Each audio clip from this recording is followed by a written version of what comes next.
The Strange Case of Dr. Jekyll and Mr. Hyde. By Robert Louis Stevenson. Story of the Door. Mr. Utterson the lawyer was a man of a rugged countenance that was never lighted by a smile, cold, scanty and embarrassed in discourse, backward in sentiment, lean, long, dusty, dreary and yet somehow lovable. At friendly meetings, and when the wine was to his taste, something eminently human beaconed from his eye, something indeed which never found its way into his talk, but which spoke not only in these silent symbols of the after-dinner face, but more often and loudly in the acts of his life. He was austere with himself, drank gin when he was alone, to mortify a taste for vintages, and though he enjoyed the theatre, had not crossed the doors of one for 20 years. But he had an approved tolerance for others, sometimes wondering, almost with envy, at the high pressure of spirits involved in their misdeeds, and in any extremity inclined to help rather than to reprove. "I incline to Cain's heresy," he used to say quaintly. "I let my brother go to the devil in his own way." In this character, it was frequently his fortune to be the last reputable acquaintance and the last good influence in the lives of downgoing men. And to such as these, so long as they came about his chambers, he never marked a shade of change in his demeanor. No doubt the feat was easy to Mr. Utterson, for he was undemonstrative at the best, and even his friendship seemed to be founded in a similar catholicity of good nature. It is the mark of a modest man to accept his friendly circle ready-made from the hands of opportunity, and that was the lawyer's way. His friends were those of his own blood or those whom he had known the longest.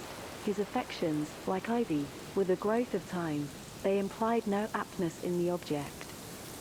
Hence, no doubt the bond that united him to Mr. Richard Enfield, his distant kinsman, the well-known man about town. It was a nut to crack for many, what these two could see in each other, or what subject they could find in common. It was reported by those who encountered them in their Sunday walks, that they said nothing, looked singularly dull and would hail with obvious relief the appearance of a friend.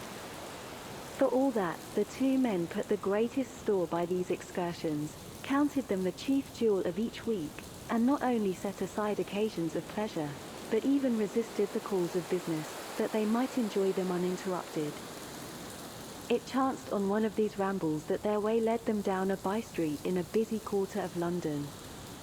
The street was small and what is called quiet, but it drove a thriving trade on the weekdays. The inhabitants were all doing well, it seemed, and all emulously hoping to do better still, and laying out the surplus of their grains in coquetry, so that the shop front stood along that thoroughfare with an air of invitation, like rows of smiling saleswomen. Even on Sunday, when it veiled its more florid charms and lay comparatively empty of passage, the street shone out in contrast to its dingy neighborhood, like a fire in a forest, and with its freshly painted shutters, well-polished brasses, and general cleanliness and gaiety of note, instantly caught and pleased the eye of the passenger. Two doors from one corner, on the left hand going east, the line was broken by the entry of a court, and just at that point a certain sinister block of building thrust forward its gable on the street. It was 2 stories high, showed no window, nothing but a door on the lower story and a blind forehead of discolored wall on the upper, and bore in every feature the marks of prolonged and sordid negligence. The door, which was equipped with neither bell nor knocker, was blistered and distained. Tramps slouched into the recess and struck matches on the panels. Children kept shop upon the steps.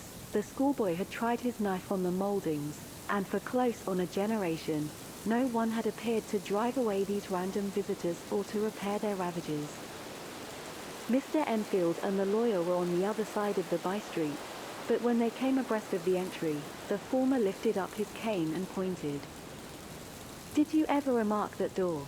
he asked, and when his companion had replied in the affirmative, "It is connected in my mind," added he, with a very odd story. "Indeed," said Mr. Utterson, with a slight change of voice. "And what was that?" "Well, it was this way," returned Mr. Enfield. "I was coming home from some place at the end of the world, about 3 o'clock of a black winter morning, and my way lay through a part of town where there was literally nothing to be seen but lamps.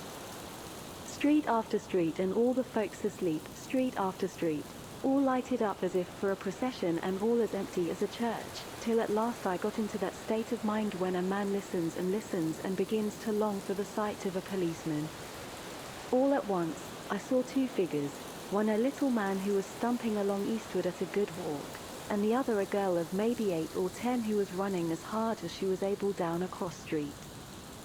Well, sir, the two ran into one another naturally enough at the corner, and then came the horrible part of the thing, for the man trampled calmly over the child's body and left her screaming on the ground. It sounds nothing to hear, but it was hellish to see. It wasn't like a man, it was like some damn juggernaut. I gave a few hello, took to my heels, collared my gentleman, and brought him back to where there was already quite a group about the screaming child. He was perfectly cool and made no resistance, but gave me one look, so ugly that it brought out the sweat on me like running. The people who had turned up were the girl's own family, and pretty soon, the doctor, for whom she had been sent, put in his appearance. Well, the child was not much the worse, more frightened, according to the sawbones, and there you might have supposed would be an end to it. But there was one curious circumstance. I had taken a loathing to my gentleman at first sight. So had the child's family, which was only natural. But the doctor's case was what struck me. He was the usual cut-and-dry apothecary, of no particular age and colour, with a strong Edinburgh accent and about as emotional as a bagpipe. Well, sir, he was like the rest of us. Every time he looked at my prisoner, I saw that Sawbones turned sick and white with the desire to kill him. I knew what was in his mind, just as he knew what was in mine, and killing being out of the question, we did the next best. We told the man we could and would make such a scandal out of this as should make his name stink from one end of London to the other. If he had any friends or any credit, we undertook that he should lose them. And all the time, as we were pitching it in red hot, we were keeping the women off him as best we could, for they were as wild as harpies. I never saw a circle of such hateful faces, and there was the man in the middle, with a kind of black sneering coolness, frightened too. I could see that, but carrying it off, sir, really like Satan. If you choose to make capital out of this accident, said he, I am naturally helpless. No gentleman but wishes to avoid a scene, says he. Name your figure. Well, we screwed him up to £100 for the child's family. He would have clearly liked to stick out, but there was something about the lot of us that meant mischief, and at last he struck. The next thing was to get the money, and where do you think he carried us but to that place with the door, whipped out a key, went in, and presently came back with the matter of £10 in gold and a cheque for the balance on Coutts's, drawn payable to bearer and signed with a name that I can't mention, though it's one of the points of my story, but it was a name at least very well known and often printed. The figure was stiff, but the signature was good for more than that if it was only genuine. I took the liberty of pointing out to my gentleman that the whole business looked apocryphal, and that a man does not, in real life, walk into a cellar door at 4 in the morning and come out with another man's cheque for close upon £100. But he was quite easy and sneering. Set your mind at rest, says he, I will stay with you till the bank's open and cash the cheque myself. So we all set off, the doctor, and the child's father, and our friend and myself, and passed the rest of the night in my chambers, and next day, when we had breakfasted, went in a body to the bank. I gave in the cheque myself, and said I had every reason to believe it was a forgery. Not a bit of it. The cheque was genuine. Tut tut, said Mr. Utterson. I see you feel as I do, said Mr. Enfield. Yes, it's a bad story. For my man was a fellow that nobody could have to do with, a really damnable man, and the person that drew the cheque is the very pink of the proprieties, celebrated too, and, what makes it worse, one of your fellows who do what they call good. Blackmail, I suppose, an honest man paying through the nose for some of the capers of his youth. Blackmail House is what I call the place with the door, in consequence. Though even that, you know, is far from explaining all, he added, and with the words fell into a vein of musing. From this he was recalled by Mr. Utterson asking rather suddenly, "And you don't know if the drawer of the cheque lies there?" "A likely place, isn't it?" returned Mr. Enfield. "But I happen to have noticed his address. He lives in some square or other." "And you never asked about the place with the door?" said Mr. Utterson. "No, sir, I had a delicacy," was the reply. "I feel very strongly about putting questions. It partakes too much of the style of the Day of Judgment. You start a question, and it's like starting a stone. You sit quietly on the top of a hill, and away the stone goes, starting others, and presently some bland old bird, the last you would have thought of, is knocked on the head in his own back garden and the family have to change their name. No, sir, I make it a rule of mine. The more it looks like Queer Street, the less I ask." "A very good rule, too," said the lawyer. "But I have studied the place for myself," continued Mr. Enfield. "It seems scarcely a house. There is no other door, and nobody goes in or out of that one but, once in a great while, the gentleman of my adventure. There are 3 windows looking on the court on the first floor, none below. The windows are always shut but they're clean. And then there is a chimney which is generally smoking, so somebody must live there. And yet it's not so sure, for the buildings are so packed together about the court, that it's hard to say where one ends and another begins." The pair walked on again for a while in silence, and then Enfield, said Mr. Utterson, "That's a good rule of yours." "Yes, I think it is," returned Enfield. "But for all that," continued the lawyer, "there's one point I want to ask. I want to ask the name of that man who walked over the child." "Well," said Mr. Enfield, "I can't see what harm it would do. It was a man of the name of Hyde." "H.M.," said Mr. Utterson. "What sort of a man is he to see?" "He is not easy to describe. There is something wrong with his appearance, something displeasing, something downright detestable. I never saw a man I so disliked, and yet I scarce know why. He must be deformed somewhere. He gives a strong feeling of deformity, although I couldn't specify the point. He's an extraordinary-looking man, and yet I really can name nothing out of the way. No, sir, I can make no hand of it, I can't describe him. And it's not want of memory, for I declare I can see him this moment."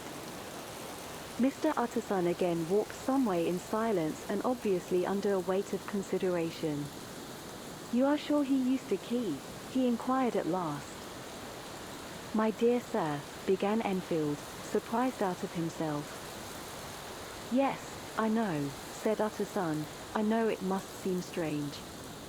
The fact is, if I do not ask you the name of the other party, it is because I know it already. You see, Richard, your tale has gone home. If you have been inexact in any point you had better correct it." "I think you might have warned me," returned the other with a touch of sullenness. "But I have been pedantically exact, as you call it. The fellow had a key, and what's more, he has it still. I saw him use it not a week ago." Mr. Utterson sighed deeply but said never a word, and the young man presently resumed. "Here is another lesson to say nothing," said he. "I am ashamed of my long tongue. Let us make a bargain never to refer to this again." "With all my heart," said the lawyer. "I shake hands on that, Richard. Search for Mr. Hyde." That evening Mr. Utterson came home to his bachelor house in somber spirits and sat down to dinner without relish. It was his custom of a Sunday, when this meal was over, to sit close by the fire, a volume of some dry divinity on his reading desk, until the clock of the neighboring church rang out the hour of 12, when he would go soberly and gratefully to bed. On this night, however, as soon as the cloth was taken away, he took up a candle and went into his business room. There he opened his safe, took from the most private part of it a document endorsed on the envelope as Dr. Jekyll's will, and sat down with a clouded brow to study its contents. The will was holographed, for Mr. Utterson, though he took charge of it now that it was made, had refused to lend the least assistance in the making of it. It provided not only that, in case of the decease of Henry Jekyll, M.D., D.C.L., LL.D., F.R.S., etc., all his possessions were to pass into the hands of his friend and benefactor Edward Hyde, but that in case of Dr. Jekyll's disappearance or unexplained absence for any period exceeding 3 calendar months, the said Edward Hyde should step into the said Henry Jekyll's shoes without further delay and free from any burthen or obligation beyond the payment of a few small sums to the members of the doctor's household. This document had long been the lawyer's eyesore. It offended him both as a lawyer and as a lover of the sane and customary sides of life, to whom the fanciful was the immodest.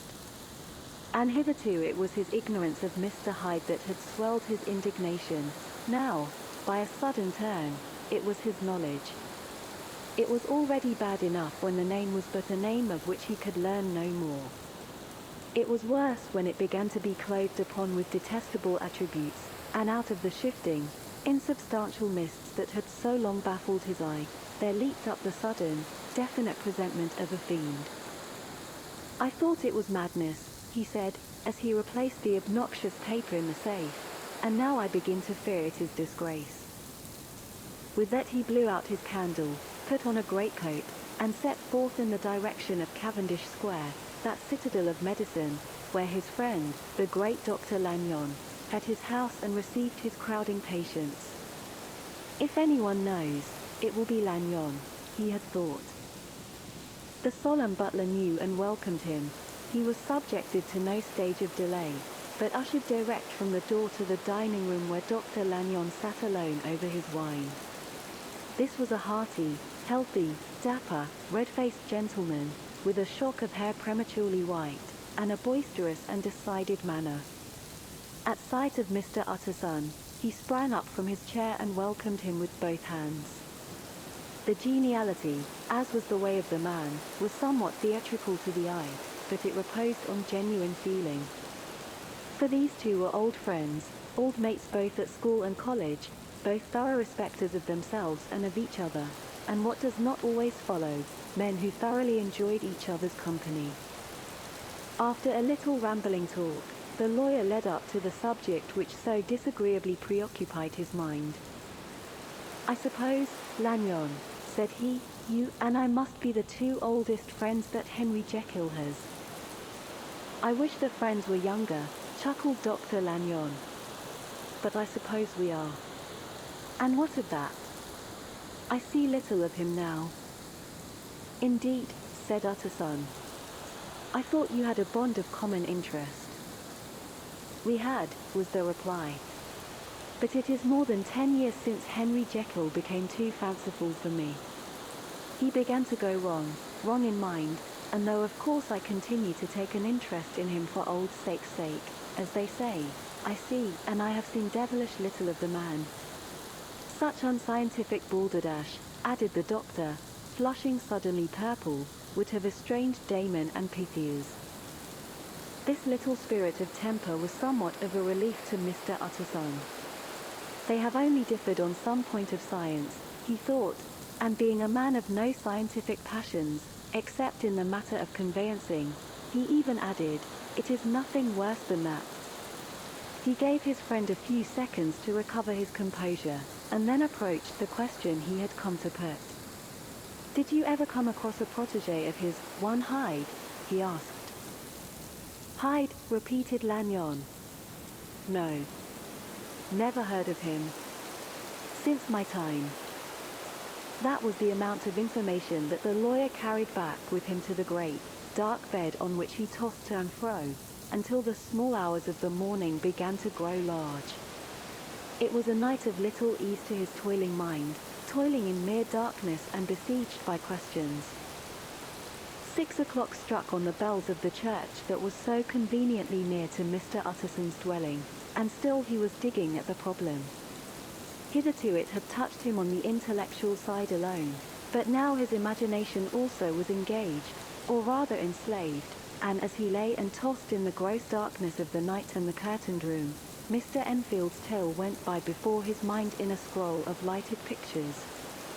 He would be aware of the great field of lamps of a nocturnal city, then of the figure of a man walking swiftly, then of a child running from the doctor's, and then these met, and that human juggernaut trod the child down and passed on regardless of her screams.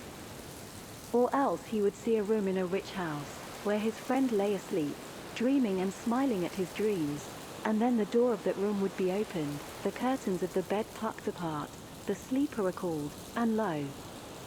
There would stand by his side a figure to whom power was given, and even at that dead hour, he must rise and do its bidding. The figure in these two phases haunted the lawyer all night, and if at any time he dozed over, it was but to see it glide more stealthily through sleeping houses, or move the more swiftly and still the more swiftly, even to dizziness, through wider labyrinths of lamplight city, and at every street corner crush a child and leave her screaming. And still the figure had no face by which he might know it, even in his dreams, it had no face, or one that baffled him and melted before his eyes, and thus it was that there sprang up and grew apace in the lawyer's mind a singularly strong, almost an inordinate, curiosity to behold the features of the real Mr. Hyde. If he could but once set eyes on him, he thought the mystery would lighten and perhaps roll altogether away, as was the habit of mysterious things when well examined. He might see a reason for his friend's strange preference or bondage, call it which you please, and even for the startling clause of the will. At least it would be a face worth seeing, the face of a man who was without bowels of mercy, a face which had but to show itself to raise up, in the mind of the unimpressionable Enfield, a spirit of enduring hatred. From that time forward, Mr. Utterson began to haunt the door in the by-street of shops. In the morning before office hours, at noon when business was plenty and time scarce, at night under the face of the fogged city moon, by all lights and at all hours of solitude or concourse, the lawyer was to be found on his chosen post. If he be Mr. Hyde, he had thought, I shall be Mr. Seek. And at last his patience was rewarded. It was a fine dry night, frost in the air, the streets as clean as a ballroom floor, the lamps, unshaken by any wind, drawing a regular pattern of light and shadow. By 10 o'clock, when the shops were closed, the by-street was very solitary and, in spite of the low growl of London from all round, very silent. Small sounds carried far, domestic sounds out of the houses were clearly audible on either side of the roadway, and the rumour of the approach of any passenger preceded him by a long time.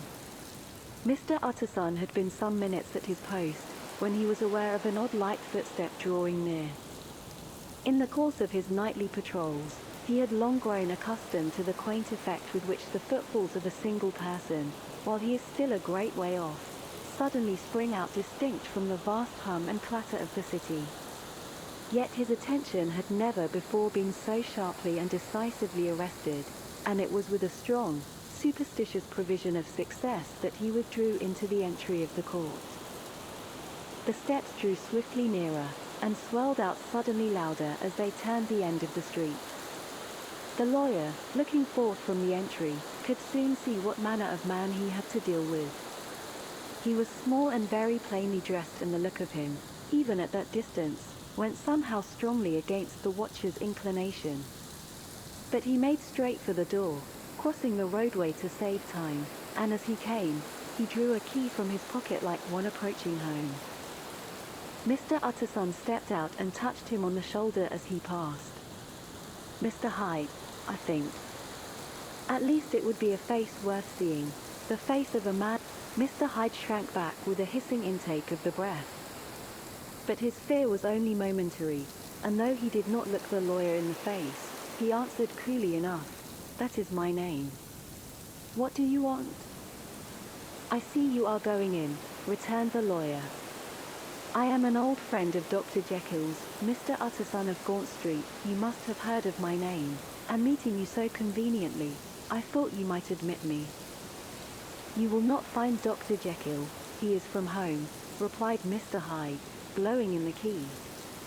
And then suddenly, but still without looking up, how did you know me? He asked. On your side, said Mr. Utterson. Will you do me a favor? With pleasure, replied the other. What shall it be? Will you let me see your face? Asked the lawyer.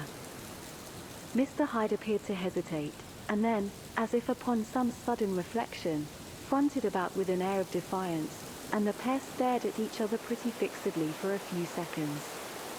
Now I shall know you again, said Mr. Utterson. It may be useful. Yes, returned Mr. Hyde. It is as well we have met, and apropos, you should have my address. And he gave a number of a street in Soho. Good God, thought Mr. Utterson, can he, too, have been thinking of the will? But he kept his feelings to himself and only grunted in acknowledgement of the address. And now, said the other, how did you know me? By description, was the reply. Whose description? We have common friends, said Mr. Utterson. Common friends, echoed Mr. Hyde, a little hoarsely. Who are they? Jekyll, for instance, said the lawyer. He never told you, cried Mr. Hyde, with a flush of anger. I did not think you would have lied. Come, said Mr. Utterson, that is not fitting language. The other snarled aloud into a savage laugh, and the next moment, with extraordinary quickness, he had unlocked the door and disappeared into the house. The lawyer stood a while when Mr. Hyde had left him, the picture of disquietude. Then he began slowly to mount the street, pausing every step or two and putting his hand to his brow like a man in mental perplexity. The problem he was thus debating as he walked was one of a class that is rarely solved. Mr. Hyde was pale and dwarfish. He gave an impression of deformity without any nameable malformation. He had a displeasing smile. He had borne himself to the lawyer with a sort of murderous mixture of timidity and boldness, and he spoke with a husky, whispering and somewhat broken voice. All these were points against him, but not all of these together could explain the hitherto unknown disgust, loathing, and fear with which Mr. Utterson regarded him. There must be something else, said the perplexed gentleman. There is something more, if I could find a name for it. God bless me, the man seems hardly human. Something troglodytic, shall we say? Or can it be the old story of Dr. Fell? Or is it the mere radiance of a foul soul that thus transpires through, and transfigures, its clay continent? The last, I think, for, oh my poor old Harry Jekyll, if ever I read Satan's signature upon a face, it is on that of your new friend. Round the corner from the by-street, there was a square of ancient, handsome houses, now for the most part decayed from their high estate and let in flats and chambers to all sorts and conditions of men, map engravers, architects, shady lawyers, and the agents of obscure enterprises. One house, however, second from the corner, was still occupied entire, and at the door of this, which wore a great air of wealth and comfort, though it was now plunged in darkness except for the fanlight, Mr. Utterson stopped and knocked. A well-dressed, elderly servant opened the door. Is Dr. Jekyll at home, Poole? Asked the lawyer. I will see, Mr. Utterson, said Poole, admitting the visitor, as he spoke, into a large, low-roofed, comfortable hall paved with flags, warmed, after the fashion of a country house, by a bright, open fire, and furnished with costly cabinets of oak. Will you wait here by the fire, sir? Or shall I give you a light in the dining room? Here, thank you, said the lawyer, and he drew near and leaned on the tall fender. This hall, in which he was now left alone, was a pet fancy of his friend the doctor's, and Utterson himself was wont to speak of it as the pleasantest room in London. But tonight there was a shudder in his blood, the face of Hyde sat heavy on his memory, He felt, what was rare with him, a nausea and distaste of life, and in the gloom of his spirits, he seemed to read a menace in the flickering of the firelight on the polished cabinets and the uneasy starting of the shadow on the roof. He was ashamed of his relief, when Paul presently returned to announce that Dr. Jekyll was gone out. "I saw Mr. Hyde go in by the old dissecting room, Paul," he said. "Is that right, when Dr. Jekyll is from home?" "Quite right, Mr. Utterson, sir," replied the servant. "Mr. Hyde has a key."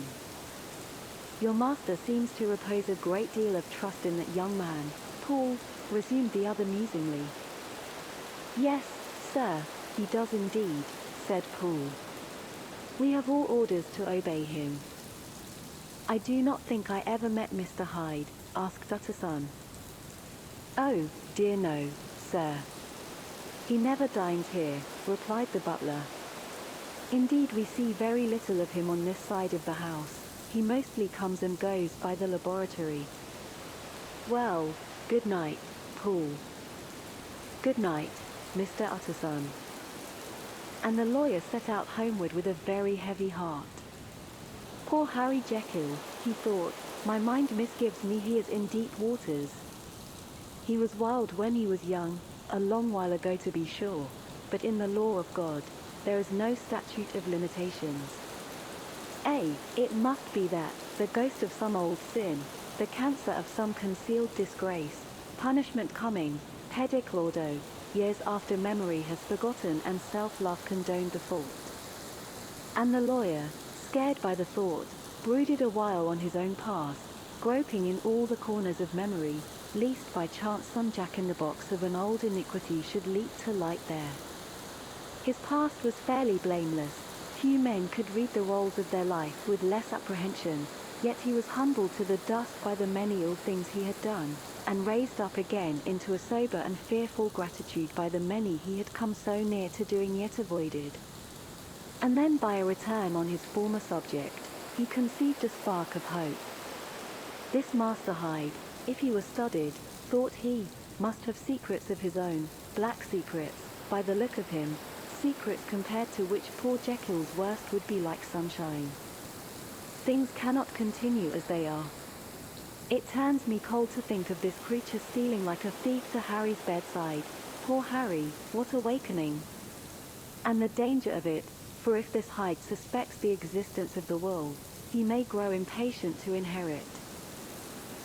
I must put my shoulders to the wheel if Jekyll will but let me, he added, if Jekyll will only let me.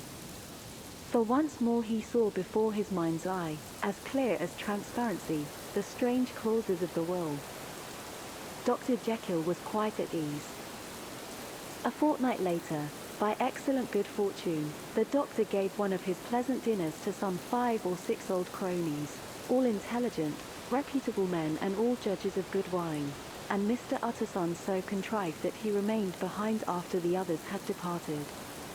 This was no new arrangement, but a thing that had befallen many scores of times. Where Utterson was liked, he was liked well. Hosts loved to detain the dry lawyer. When the light-hearted and loose-tongued had already their foot on the threshold, they liked to sit a while in his unobtrusive company, practicing for solitude, sobering their minds in the man's rich silence after the expense and strain of gaiety. To this rule, Dr.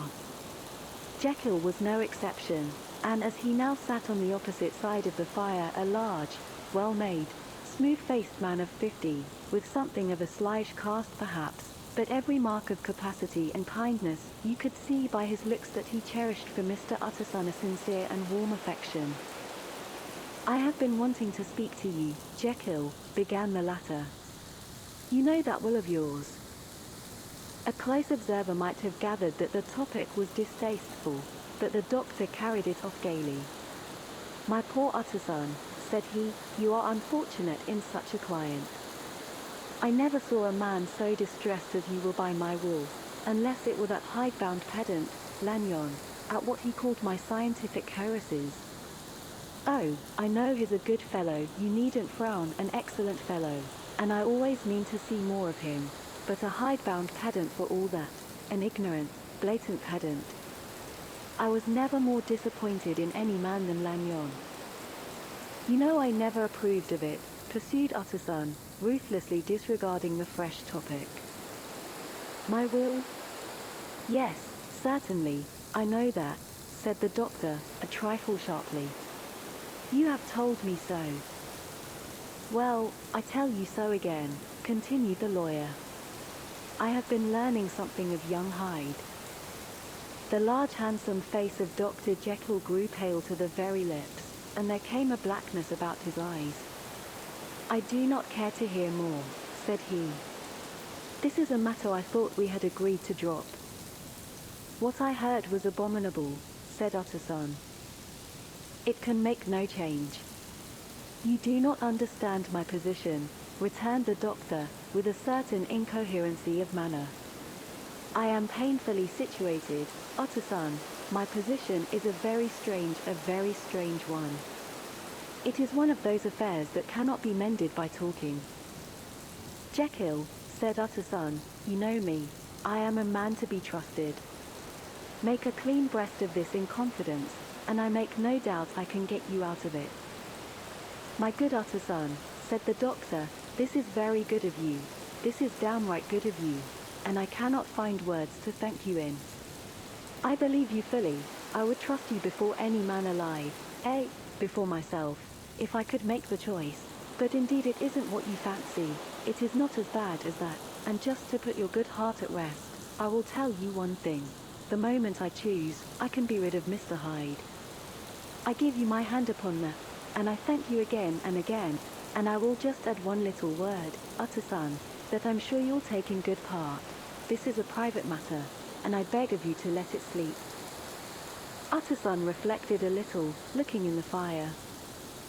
I have no doubt you are perfectly right, he said at last, getting to his feet. Well, but since we have touched upon this business, and for the last time I hope, continued the doctor, there is one point I should like you to understand. I have really a very great interest in poor Hyde. I know you have seen him, he told me so, and I fear he was rude. But I do sincerely take a very great interest in that young man, and if I am taken away, Utterson, I wish you to promise me that you will bear with him and get his rights for him. I think you would, if you knew all, and it would be a weight off my mind if you would promise. I can't pretend that I shall ever like him, said the lawyer. I don't ask that, pleaded Jekyll, laying his hand upon the other's arm. I only ask for justice. I only ask you to help him for my sake, when I am no longer here. Utterson heaved an irrepressible sigh. Well, said he, I promise. The Carew murder case. Nearly a year later, in the month of October, 18, London was startled by a crime of singular ferocity and rendered all the more notable by the high position of the victim. The details were few and startling. A maid-servant living alone in a house not far from the river had gone upstairs to bed about 11. Although a fog rolled over the city in the small hours, the early part of the night was cloudless, and the lane, which the maid's window overlooked, was brilliantly lit by the full moon. It seemed she was romantically given, for she sat down upon her box, which stood immediately under the window, and fell into a dream of musing. Never, she used to say, with streaming tears, when she narrated that experience, never had she felt more at peace with all men or thought more kindly of the world. And as she so sat she became aware of an aged beautiful gentleman with white hair, drawing near along the lane, and advancing to meet him, another and very small gentleman, to whom at first she paid less attention. When they had come within speech, which was just under the maid's eyes, the older man bowed and accosted the other with a very pretty manner of politeness. It did not seem as if the subject of his address were of great importance. Indeed, from his pointing, it sometimes appeared as if he were only inquiring his way, but the moon shone on his face as he spoke, and the girl was pleased to watch it. It seemed to breathe such an innocent and old-world kindness of disposition, yet with something high too, as of a well-founded self-content. Presently how I wandered to the other, and she was surprised to recognize in him a certain Mr. Hyde, who had once visited her master and for whom she had conceived a dislike. He had in his hand a heavy cane, with which he was trifling, but he answered never a word, and seemed to listen with an ill-contained impatience. And then all of a sudden he broke out in a great flame of anger, stamping with his foot, brandishing the cane, and carrying on, as the maid described it, like a madman. The old gentleman took a step back, with the air of one very much surprised and a trifle hurt, and at that Mr. Hyde broke out of all bounds and clubbed him to the earth. And next moment, with ape-like fury, he was trampling his victim underfoot and hailing down a storm of blows, under which the bones were audibly shattered and the body jumped upon the roadway. At the horror of these sights and sounds, the maid fainted. It was 2 o'clock when she came to herself and called for the police. The murderer was gone long ago, but there lay his victim in the middle of the lane, incredibly mangled. The stick with which the deed had been done, although it was of some rare and very tough and heavy wood, had broken in the middle under the stress of this insensate cruelty, and one splintered half had rolled in the neighboring gutter, the other, without doubt, had been carried away by the murderer. A purse and gold watch were found upon the victim, but no cards or papers, except a sealed and stamped envelope, which he had been probably carrying to the post, and which bore the name and address of Mr. Utterson. This was brought to the lawyer the next morning, before he was out of bed, and he had no sooner seen it and been told the circumstances, than he shot out a solemn lip. "I shall say nothing till I have seen the body," said he. "This may be very serious. Have the kindness to wait while I dress." And with the same grave countenance he hurried through his breakfast and drove to the police station, whither the body had been carried. As soon as he came into the cell, he nodded. "Yes," said he, "I recognize him. I am sorry to say that this is Sir Danvers Carew." "Good God, sir," exclaimed the officer, "is it possible?" And the next moment his eye lighted up with professional ambition. "This will make a deal of noise," he said. "And perhaps you can help us to the man." And he briefly narrated what the maid had seen, and showed the broken stick. Mr. Utterson had already quailed at the name of Hyde, but when the stick was laid before him, he could doubt no longer. Broken and battered as it was, he recognized it for one that he had himself presented many years before to Henry Jekyll. "Is this Mr. Hyde a person of small stature?" he inquired. "Particularly small and particularly wicked-looking, is what the maid calls him," said the officer. Mr. Utterson reflected, and then, raising his head, "If you will come with me in my cab," he said, "I think I can take you to his house." It was by this time about 9 in the morning, and the first fog of the season. A great chocolate-colored pall lowered over heaven, but the wind was continually charging and rooting these embattled vapors, so that as the cab crawled from street to street, Mr. Utterson beheld a marvelous number of degrees and hues of twilight, for here it would be dark like the back end of evening, and there would be a glow of a rich, lurid brown, like the light of some strange conflagration, and here, for a moment, the fog would be quite broken up, and a haggard shaft of daylight would glance in between the swirling reeds. The dismal quarter of Soho seen under these changing glimpses, with its muddy ways, and slatternly passengers, and its lamps, which had never been extinguished or had been kindled afresh to combat this mournful reinvasion of darkness, seemed, in the lawyer's eyes, like a district of some city in a nightmare. The thoughts of his mind, besides, were of the gloomiest dye, and when he glanced at the companion of his drive, he was conscious of some touch of that terror of the law and the law's officers, which may at times assail the most honest. As the cab drew up before the address indicated, the fog lifted a little and showed him a dingy street, a gin palace, a low French eating house, a shop for the retail of penny numbers and twopenny salads, many ragged children huddled in the doorways, and many women of many different nationalities passing out, key in hand, to have a morning glass, and the next moment the fog settled down again upon that part, as brown as umber, and cut him off from his blackguardly surroundings. This was the home of Henry Jekyll's favorite, of a man who was heir to £250,000. An ivory-faced and silvery-haired old woman opened the door. She had an evil face, smoothed by hypocrisy, but her manners were excellent. Yes, she said, this was Mr. Hyde's, but he was not at home. He had been in that night very late, but he had gone away again in less than an hour. There was nothing strange in that. His habits were very irregular, and he was often absent. For instance, it was nearly 2 months since she had seen him till yesterday. Very well, then, we wish to see his rooms, said the lawyer, and when the woman began to declare it was impossible, I had better tell you who this person is, he added. This is Inspector Newcomen of Scotland Yard. A flash of odious joy appeared upon the woman's face. Ah, said she, he is in trouble. What has he done? Mr. Utterson and the inspector exchanged glances.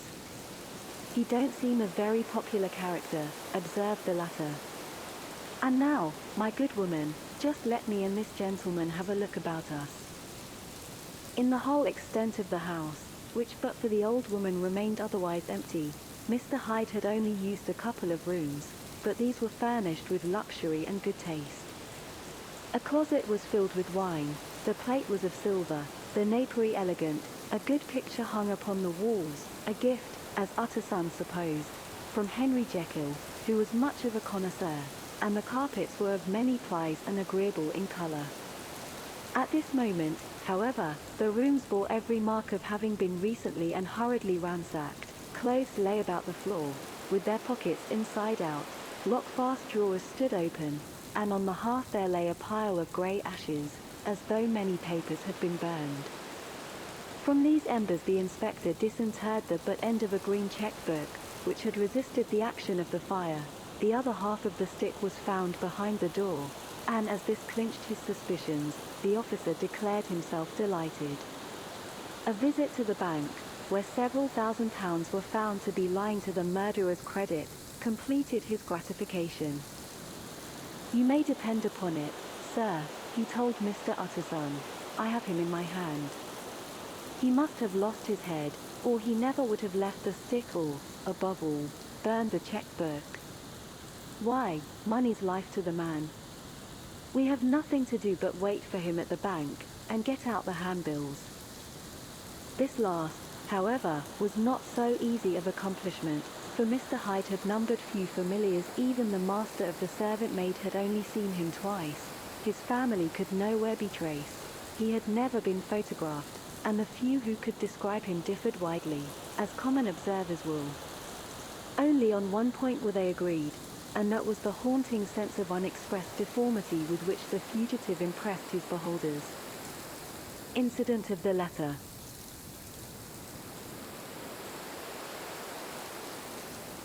It was late in the afternoon, when Mr. Utterson found his way to Dr. Jekyll's door, where he was at once admitted by Paul, and carried down by the kitchen offices and across a yard which had once been a garden, to the building which was indifferently known as the laboratory or dissecting rooms.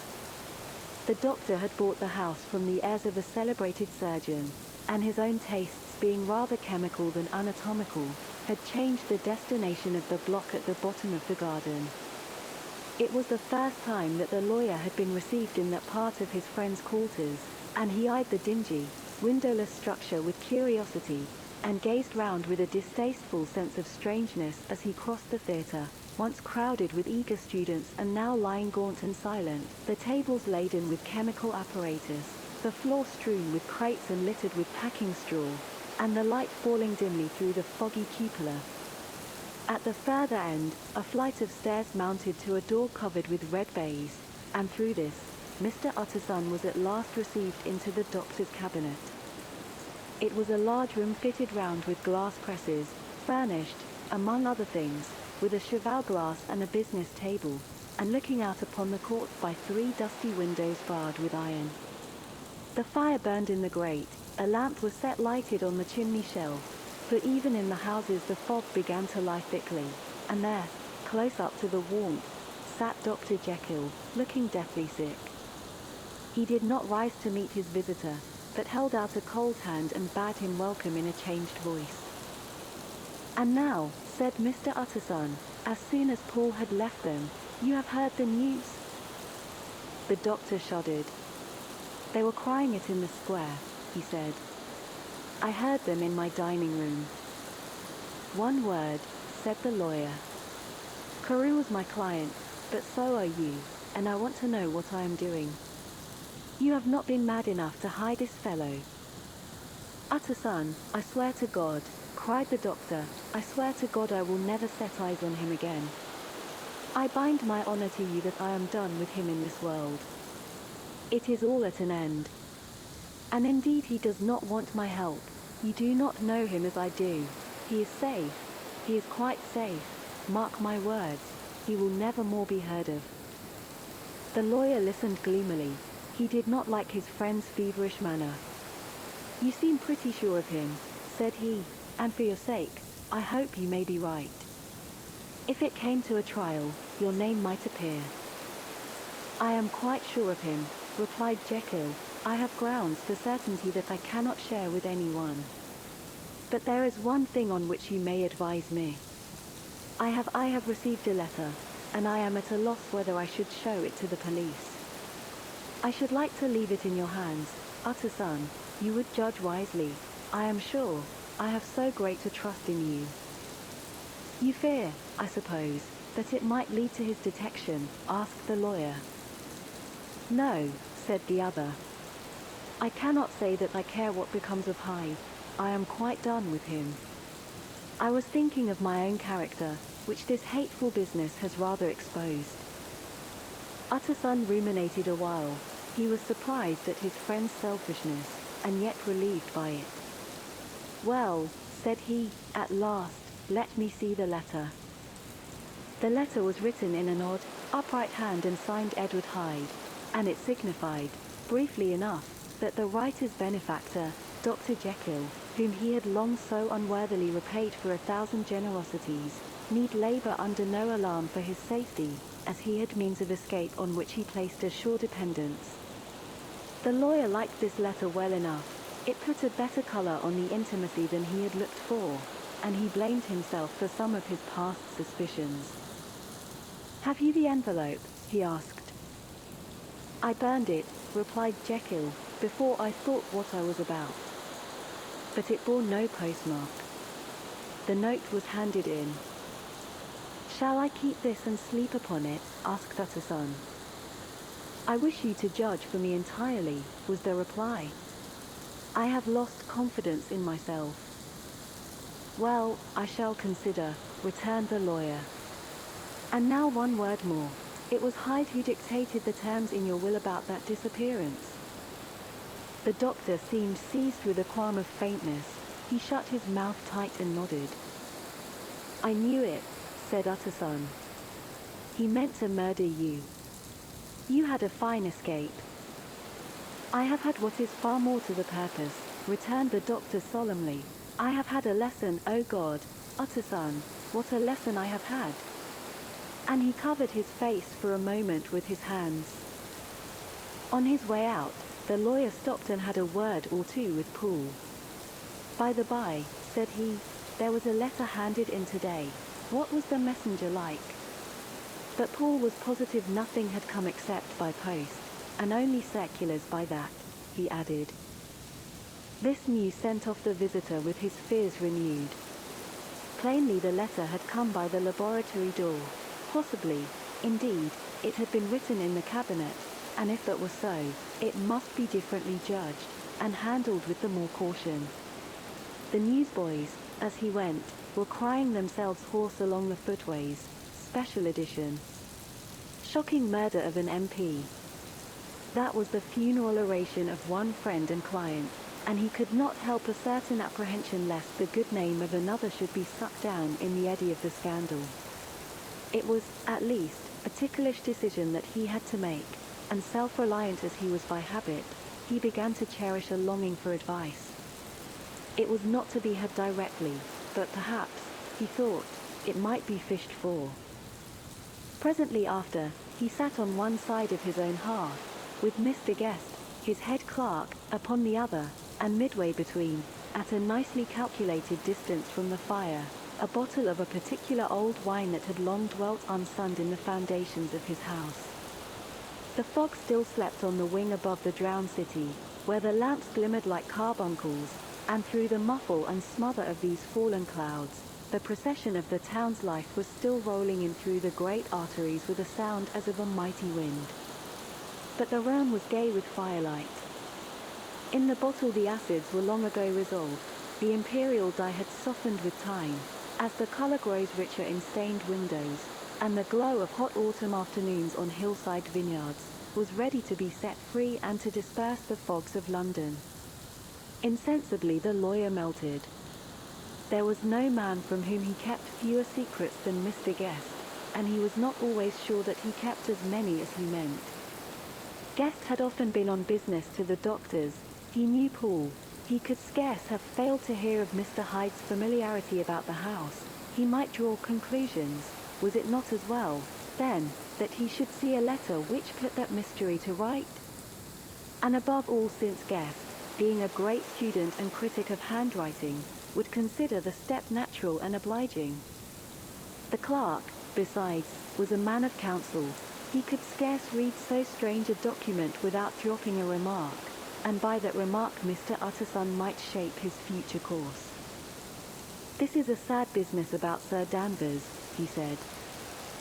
"Yes, sir, indeed. It has elicited a great deal of public feeling," returned Guest. "The man, of course, was mad." "I should like to hear your views on that," replied Utterson. "I have a document here in his handwriting. It is between ourselves, for I scarce know what to do about it. It is an ugly business at the best.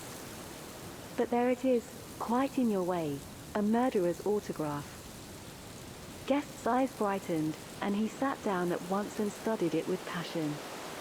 "No, sir," he said, "not mad, but it is an odd hand." "And by all accounts a very odd writer," added the lawyer. Just then the servant entered with a note. "Is that from Dr. Jekyll, sir?" inquired the clerk. "I thought I knew the writing." "Anything private, Mr. Utterson?" "Only an invitation to dinner." "Why? Do you want to see it?" "One moment." "I thank you, sir," and the clerk laid the 2 sheets of paper alongside and sedulously compared their contents. "Thank you, sir," he said at last, returning both. "It's a very interesting autograph." There was a pause, during which Mr. Utterson struggled with himself. "Why did you compare them, Guest?" he inquired suddenly. "Well, sir," returned the clerk, "there's a rather singular resemblance. The 2 hands are in many points identical, only differently sloped." "Rather quaint," said Utterson. "It is, as you say, rather quaint," returned Guest. "I wouldn't speak of this note, you know," said the master. "No, sir," said the clerk. "I understand." But no sooner was Mr. Utterson alone that night, than he locked the note into his safe, where it reposed from that time forward.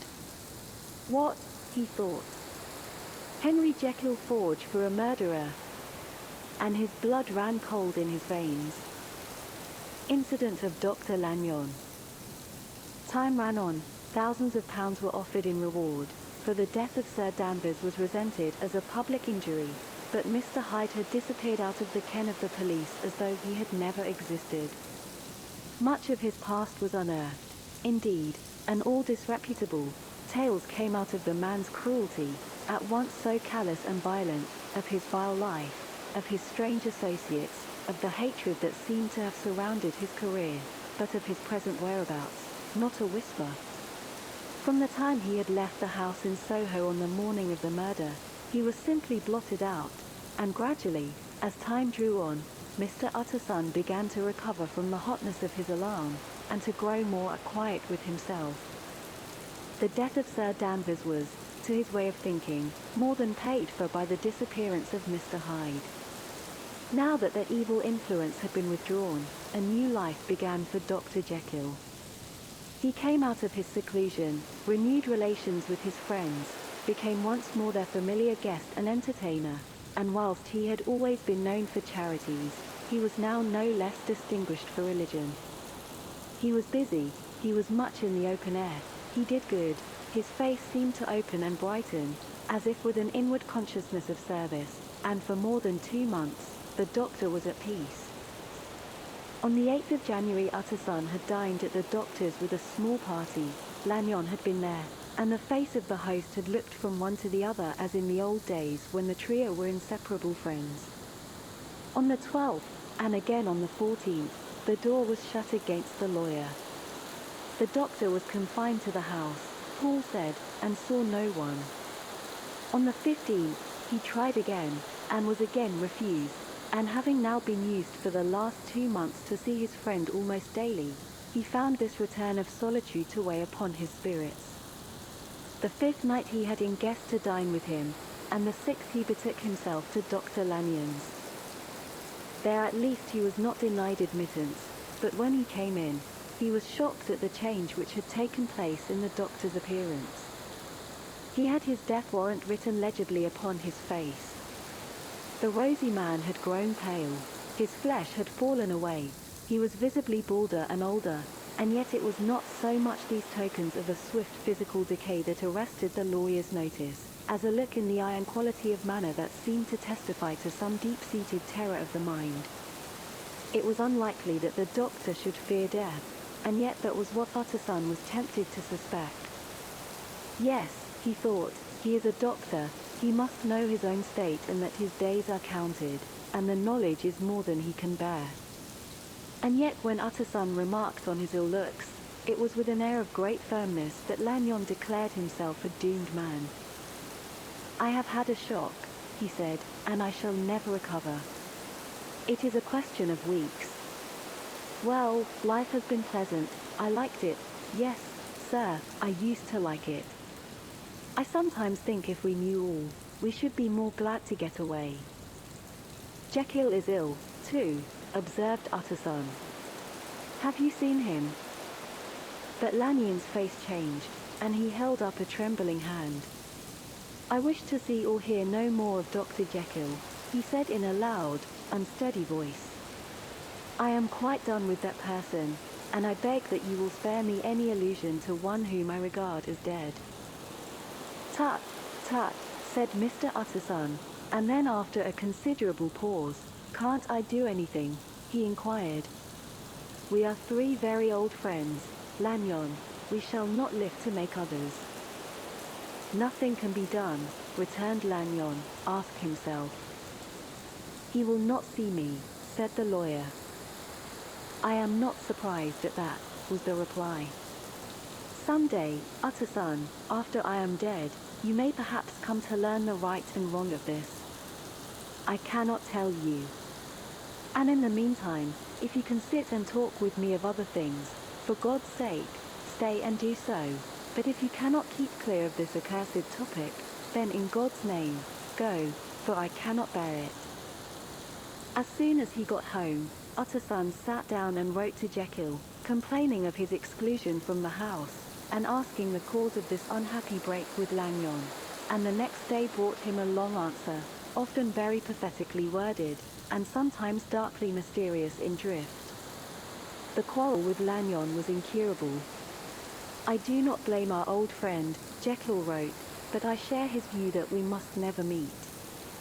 I mean from henceforth to lead a life of extreme seclusion. You must not be surprised, nor must you doubt my friendship, if my door is often shut even to you. You must suffer me to go my own dark way. I have brought on myself a punishment and a danger that I cannot name. If I am the chief of sinners, I am the chief of sufferers also.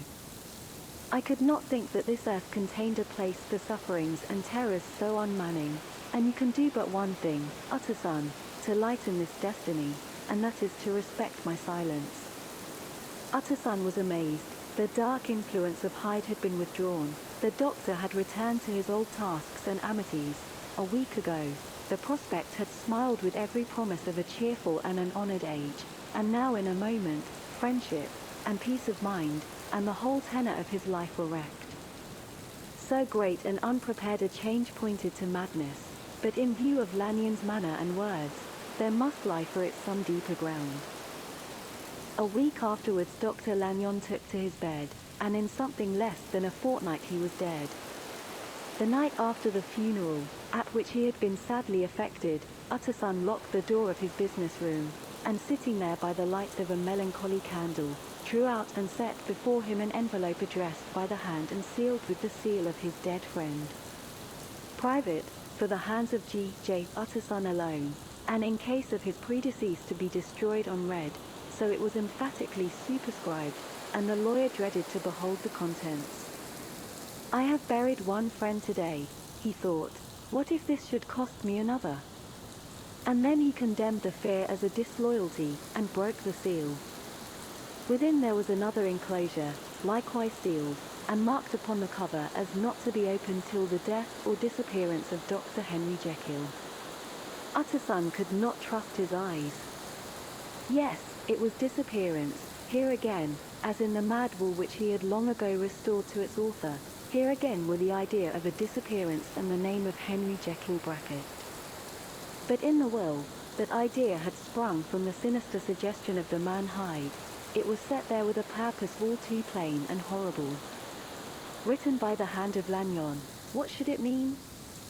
A great curiosity came on the trustee, to disregard the prohibition and dive at once to the bottom of these mysteries, but professional honor and faith to his dead friend were stringent obligations, and the packet slept in the inmost corner of his private safe. It is one thing to mortify curiosity, another to conquer it, and it may be doubted if, from that day forth, Utterson desired the society of his surviving friend with the same eagerness. He thought of him kindly, but his thoughts were disquieted and fearful. He went to call indeed, but he was perhaps relieved to be denied admittance. Perhaps, in his heart, he preferred to speak with Paul upon the doorstep and surrounded by the air and sounds of the open city, rather than to be admitted into that house of voluntary bondage, and to sit and speak with its inscrutable recluse. Paul had, indeed, no very pleasant news to communicate. The doctor, it appeared, now more than ever confined himself to the cabinet over the laboratory, where he would sometimes even sleep. He was out of spirits. He had grown very silent. He did not read. It seemed as if he had something on his mind. Utterson became so used to the unvarying character of these reports, that he fell off little by little in the frequency of his visits. Incident at the window. It chanced on Sunday, when Mr. Utterson was on his usual walk with Mr. Enfield, that their way lay once again through the by-street, and that when they came in front of the door, both stopped to gaze on it. "Well," said Enfield, "that story's at an end at least. We shall never see more of Mr. Hyde." "I hope not," said Utterson. "Did I ever tell you that I once saw him, and shared your feeling of repulsion?" "It was impossible to do the one without the other," returned Enfield. "And by the way, what an ass you must have thought me, not to know that this was a back way to Dr. Jekyll's. It was partly your own fault that I found it out, even when I did." "So you found it out, did you?" said Utterson. "But if that be so, we may step into the court and take a look at the windows. To tell you the truth, I am uneasy about poor Jekyll, and even outside, I feel as if the presence of a friend might do him good." The court was very cool and a little damp, and full of premature twilight, although the sky, high up overhead, was still bright with sunset. The middle one of the three windows was halfway open, and sitting close beside it, taking the air with an infinite sadness of mien, like some disconsolate prisoner, Utterson saw Dr. Jekyll. "What? Jekyll," he cried. "I trust you are better." "I am very low, Utterson," replied the doctor drearily, "very low. It will not last long, thank God." "You stay too much indoors," said the lawyer. "You should be out, whipping up the circulation like Mr. Enfield and me. This is my cousin, Mr. Enfield, Dr. Jekyll. Come now, get your hat and take a quick turn with us. You are very good, sighed the other. I should like to very much, but no, it is quite impossible, I dare not. But indeed, Utterson, I am very glad to see you. This is really a great pleasure. I would ask you and Mr. Enfield up, but the place is really not fit. Why, then, said the lawyer, good-naturedly, the best thing we can do is to stay down here and speak with you from where we are. That is just what I was about to venture to propose, returned the doctor with a smile. But the words were hardly uttered, before the smile was struck out of his face and succeeded by an expression of such abject terror and despair, as froze the very blood of the two gentlemen below. They saw it but for a glimpse, for the window was instantly thrust down, but that glimpse had been sufficient, and they turned and left the court without a word. In silence, too, they traversed the by-street, and it was not until they had come into a neighbouring thoroughfare, where even upon a Sunday there were still some stirrings of life, that Mr. Utterson at last turned and looked at his companion. They were both pale, and there was an answering horror in their eyes. God forgive us, said Mr. Utterson. But Mr. Enfield only nodded his head very seriously, and walked on once more in silence. The last night. Mr. Utterson was sitting by his fireside one evening after dinner, when he was surprised to receive a visit from Paul. Bless me, Paul, what brings you here? He cried, and then taking a second look at him, what ails you? He added, is the doctor ill? Mr. Utterson, said the man, there is something wrong. Take a seat, and here is a glass of wine for you, said the lawyer. Now, take your time, and tell me plainly what you want. You know the doctor's ways, sir, replied Paul, and how he shuts himself up. Well, he's shut up again in the cabinet, and I don't like it, sir. I wish I may die if I like it. Mr. Utterson, sir, I'm afraid. Now, my good man, said the lawyer, be explicit. What are you afraid of? I've been afraid for about a week, returned Paul, doggedly disregarding the question, and I can bear it no more. The man's appearance amply bore out his words. His manner was altered for the worse, and except for the moment when he had first announced his terror, he had not once looked the lawyer in the face. Even now, he sat with the glass of wine untasted on his knee, and his eyes directed to a corner of the floor. I can bear it no more, he repeated. Come, said the lawyer, I see you have some good reason. Paul, I see there is something seriously amiss. Try to tell me what it is. I think there's been foul play, said Paul, hoarsely. Foul play, cried the lawyer, a good deal frightened and rather inclined to be irritated in consequence. What foul play? What does the man mean? I daren't say, sir, was the answer, but will you come along with me and see for yourself? Mr. Utterson's only answer was to rise and get his hat and greatcoat, but he observed with wonder the greatness of the relief that appeared upon the butler's face, and perhaps with no less, that the wine was still untasted when he set it down to follow. It was a wild, cold, seasonable night of March, with a pale moon, lying on her back as though the wind had tilted her, and flying rack of the most diaphanous and lawny texture. The wind made talking difficult, and flecked the blood into the face.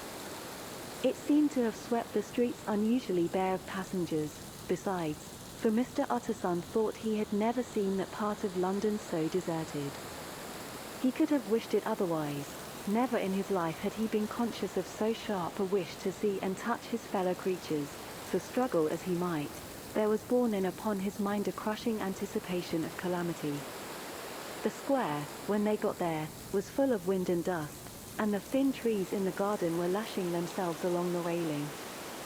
Paul, who had kept all the way a pace or two ahead, now pulled up in the middle of the pavement, and in spite of the biting weather, took off his hat and mopped his brow with a red pocket handkerchief. But for all the hurry of his coming, these were not the dews of exertion that he wiped away, but the moisture of some strangling anguish, for his face was white and his voice, when he spoke, harsh and broken. "Well, sir," he said, "here we are, and God grant there be nothing wrong." "Amen, Paul," said the lawyer. Thereupon the servant knocked in a very guarded manner. The door was opened on the chain, and a voice asked from within, "Is that you, Paul?" "It's all right," said Paul. "Open the door." The hall, when they entered it, was brightly lighted up, the fire was built high, and about the whole of the servants, men and women, stood huddled together like a flock of sheep. At the sight of Mr. Utterson, the housemaid broke into hysterical whimpering, and the cook, crying out, "Bless God!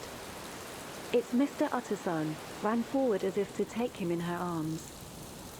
What? Are you all here?" said the lawyer peevishly. "Very irregular, very unseemly.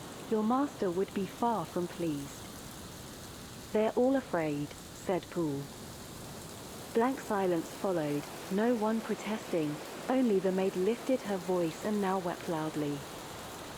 "Hold your tongue," Paul said to her, with a ferocity of accent that testified to his own jangled nerves, and indeed, when the girl had so suddenly raised the note of her lamentation, they had all started and turned towards the inner door with faces of dreadful expectation. "And now," continued the butler, addressing the knife boy, "reach me a candle, and we'll get this through hands at once." And then he begged Mr. Utterson to follow him, and led the way to the back garden. "Now, sir," said he, "you come as gently as you can. I want you to hear, and I don't want you to be heard.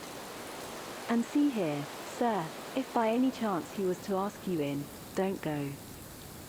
Mr. Utterson's nerves, at this unlooked-for termination, gave a jerk that nearly threw him from his balance, but he recollected his courage and followed the butler into the laboratory building through the surgical theatre, with its lumber of crates and bottles, to the foot of the stair. Here Paul motioned him to stand on one side and listen, while he himself, setting down the candle and making a great and obvious call on his resolution, mounted the steps and knocked with a somewhat uncertain hand on the red baize of the cabinet door. "Mr. Utterson, sir, asking to see you," he called, and even as he did so, once more violently signed to the lawyer to give ear. A voice answered from within, "Tell him I cannot see anyone," it said complainingly. "Thank you, sir," said Paul, with a note of something like triumph in his voice, and taking up his candle, he led Mr. Utterson back across the yard and into the great kitchen, where the fire was out and the beetles were leaping on the floor. "Sir," he said, looking Mr. Utterson in the eyes, "was that my master's voice?" "It seems much changed," replied the lawyer, very pale, but giving look for look. "Changed? Well, yes, I think so," said the butler.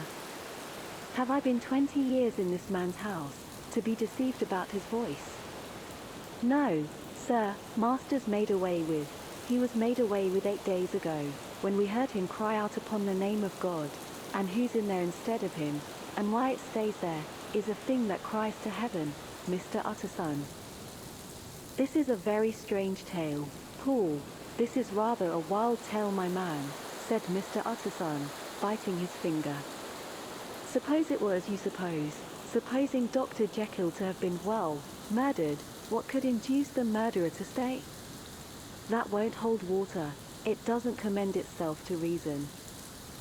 "Well, Mr. Utterson, you are a hard man to satisfy, but I'll do it yet," said Paul. "All this last week, you must know, him, or it, whatever it is that lives in that cabinet, has been crying night and day for some sort of medicine and cannot get it to his mind. It was sometimes his way, the master's, that is, to write his orders on a sheet of paper and throw it on the stair. We've had nothing else this week back, nothing but papers, and a closed door, and the very meals left there to be smuggled in when nobody was looking. Well, sir, every day, and twice and thrice in the same day, there have been orders and complaints, and I have been sent flying to all the wholesale chemists in town. Every time I brought the stuff back, there would be another paper telling me to return it, because it was not pure, and another order to a different firm. This drug is wanted bitter bad, sir, whatever for. Have you any of these papers? Asked Mr. Utterson. Paul felt in his pocket and handed out a crumpled note, which the lawyer, bending nearer to the candle, carefully examined. Its contents ran thus: Dr. Jekyll presents his compliments to Messrs. Moore. He assures them that their last sample is impure and quite useless for his present purpose. In the year 18, Dr. J. purchased a somewhat large quantity from Messrs. M. He now begs them to search with most sedulous care, and should any of the same quality be left, forward it to him at once. Expense is no consideration. The importance of this to Dr. J. can hardly be exaggerated. So far the letter had run composedly enough, but here with a sudden splutter of the pen, the writer's emotion had broken loose. For God's sake, he added, find me some of the old. This is a strange note, said Mr. Utterson, and then sharply, how do you come to have it open? The man at Moore's was main angry, sir, and he threw it back to me like so much dirt, returned Paul. This is unquestionably the doctor's hand, do you know, resumed the lawyer. I thought it looked like it, said the servant rather sulkily, and then, with another voice, but what matters hand of right, he said. I've seen him. Seen him, repeated Mr. Utterson. Well, that's it, said Paul. It was this way. I came suddenly into the theatre from the garden. It seems he had slipped out to look for this drug or whatever it is, for the cabinet door was open, and there he was at the far end of the room digging among the crates. He looked up when I came in, gave a kind of cry, and whipped upstairs into the cabinet.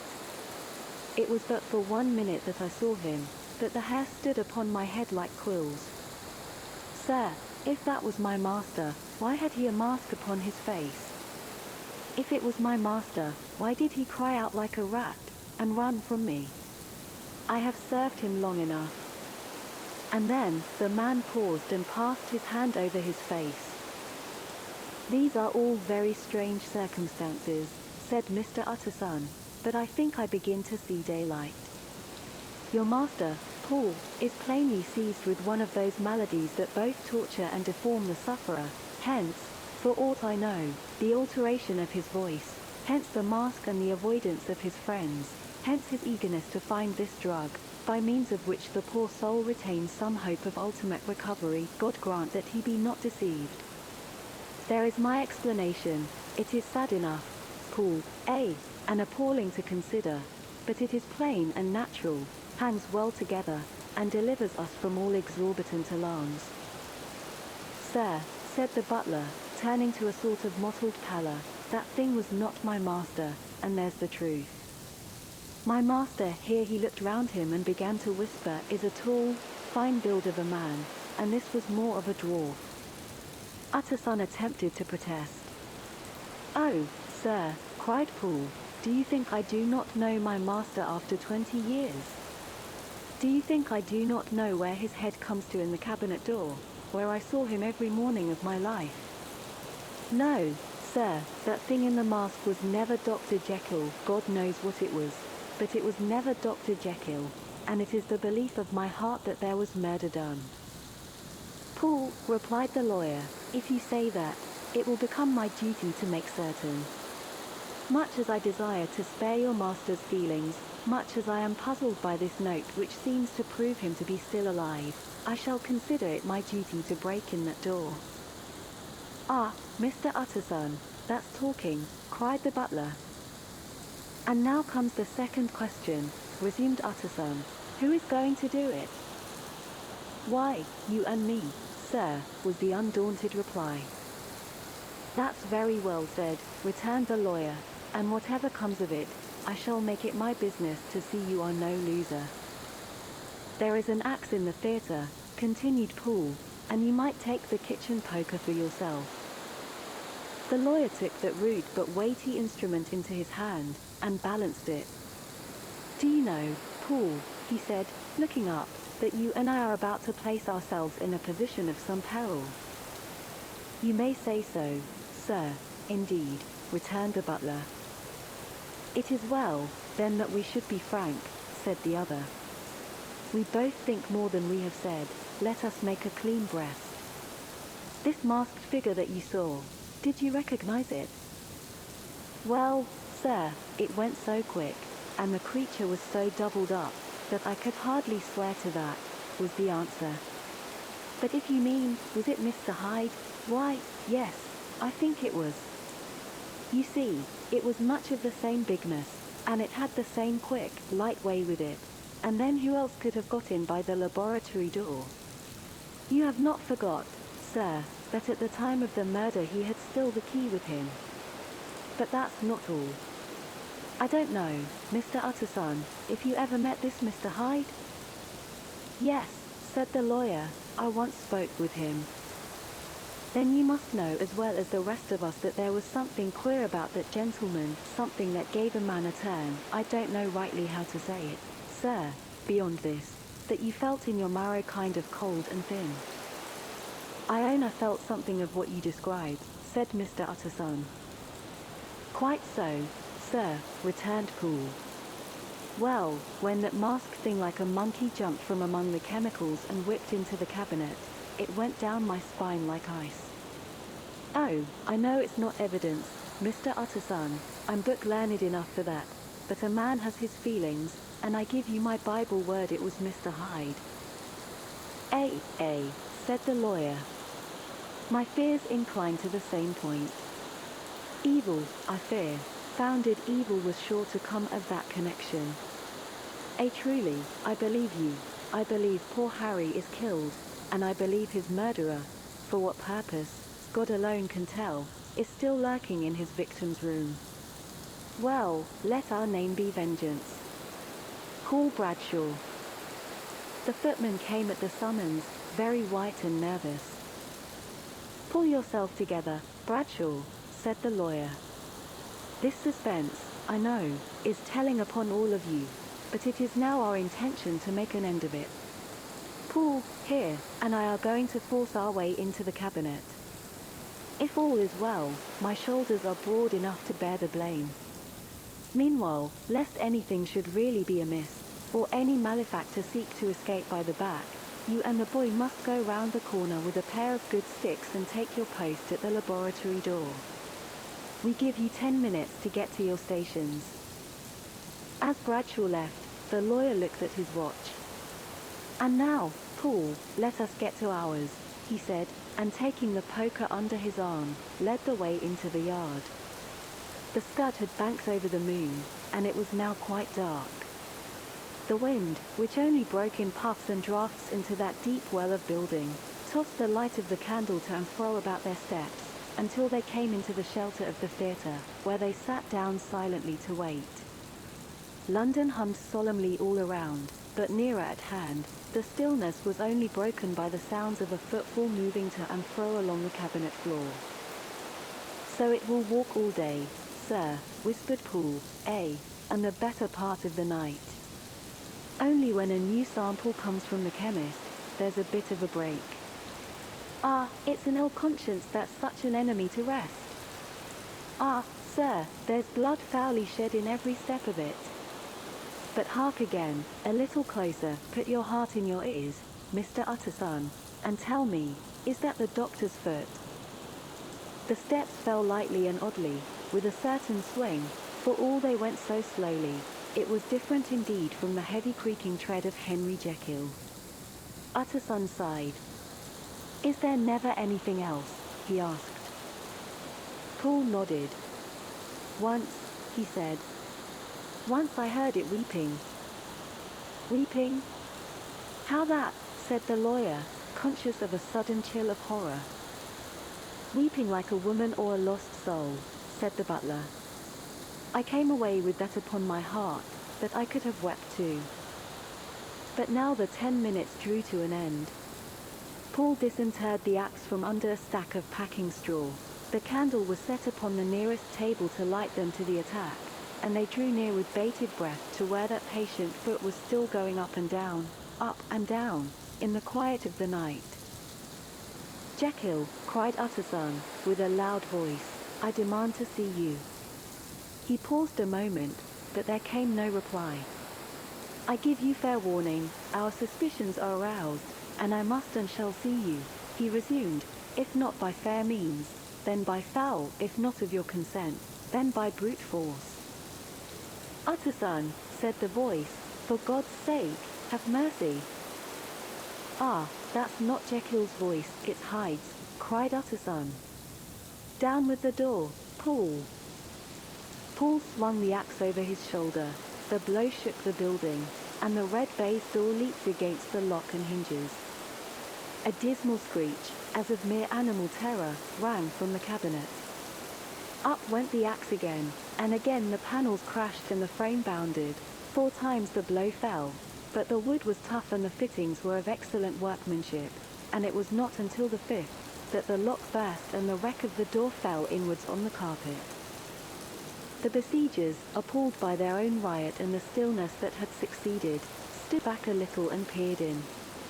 There lay the cabinet before their eyes in the quiet lamplight, a good fire glowing and chattering on the hearth, the kettle singing its thin strain, a drawer or 2 open, papers neatly set forth on the business table, and nearer the fire, the things laid out for tea, the quietest room, you would have said, and, but for the glazed presses full of chemicals, the most commonplace that night in London. Right in the middle there lay the body of a man sorely contorted and still twitching. They drew near on tiptoe, turned it on its back and beheld the face of Edward Hyde.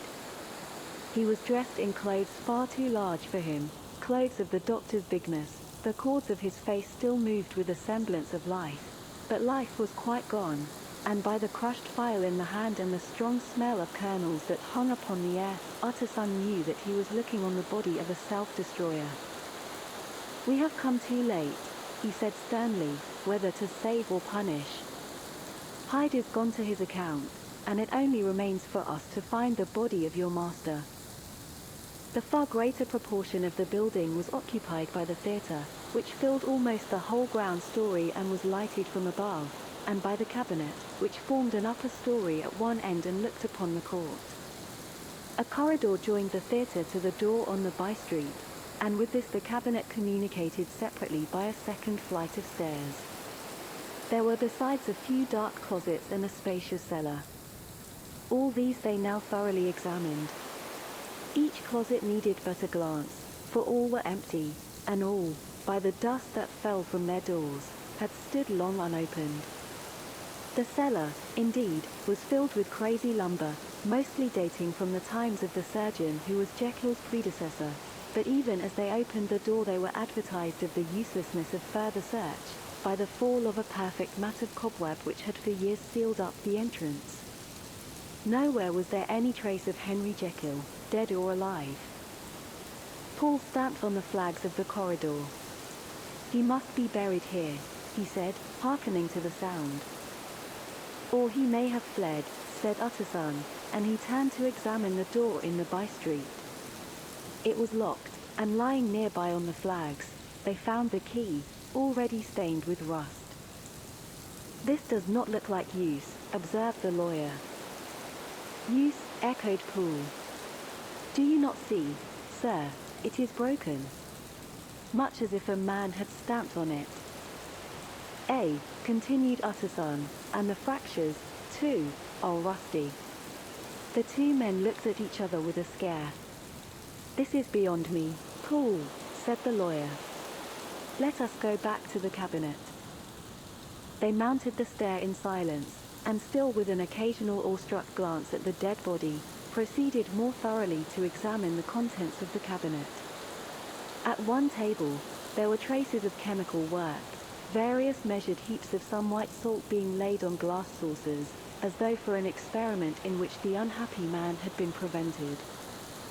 "That is the same drug that I was always bringing him," said Paul, and even as he spoke, The kettle with a startling noise boiled over. This brought them to the fireside, where the easy chair was drawn cosily up, and the tea things stood ready to the sitter's elbow, the very sugar in the cup. There were several books on a shelf. One lay beside the tea things open, and Utterson was amazed to find it a copy of a pious work, for which Jekyll had several times expressed a great esteem, annotated, in his own hand with startling blasphemies.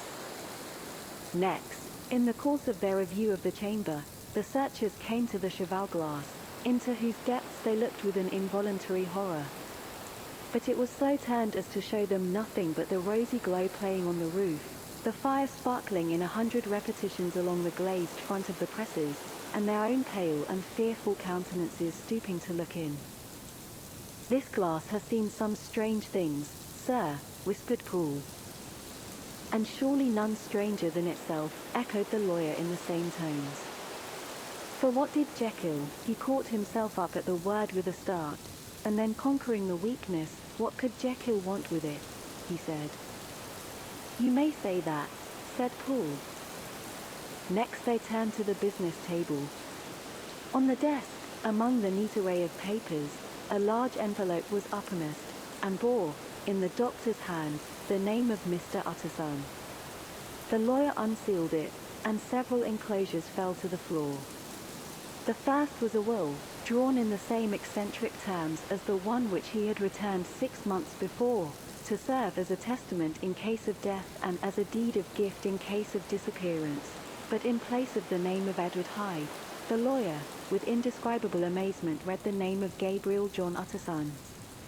He looked at Poole, and then back at the paper, and last of all at the dead malefactor stretched upon the carpet. "My head goes round," he said. "He has been all these days in possession. He had no cause to like me. He must have raged to see himself displaced, and he has not destroyed this document." He caught up the next paper. It was a brief note in the doctor's hand and dated at the top. "Oh, Poole," the lawyer cried, "he was alive and here this day. He cannot have been disposed of in so short a space. He must be still alive. He must have fled. And then, why fled? And how?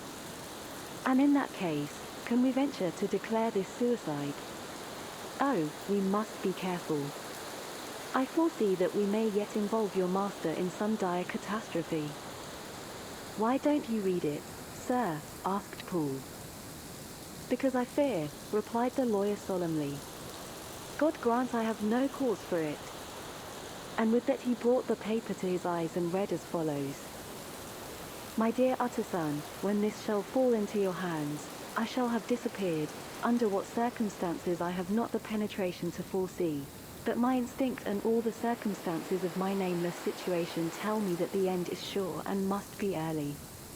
Go then, and first read the narrative which Lanyon warned me he was to place in your hands, and if you care to hear more, turn to the confession of your unworthy and unhappy friend, Henry Jekyll." "There was a third enclosure?" asked Utterson. "Here, sir," said Poole, and gave into his hands a considerable packet sealed in several places. The lawyer put it in his pocket. "I would say nothing of this paper. If your master has fled or is dead, we may at least save his credit. It is now 10. I must go home and read these documents in quiet, but I shall be back before midnight, when we shall send for the police."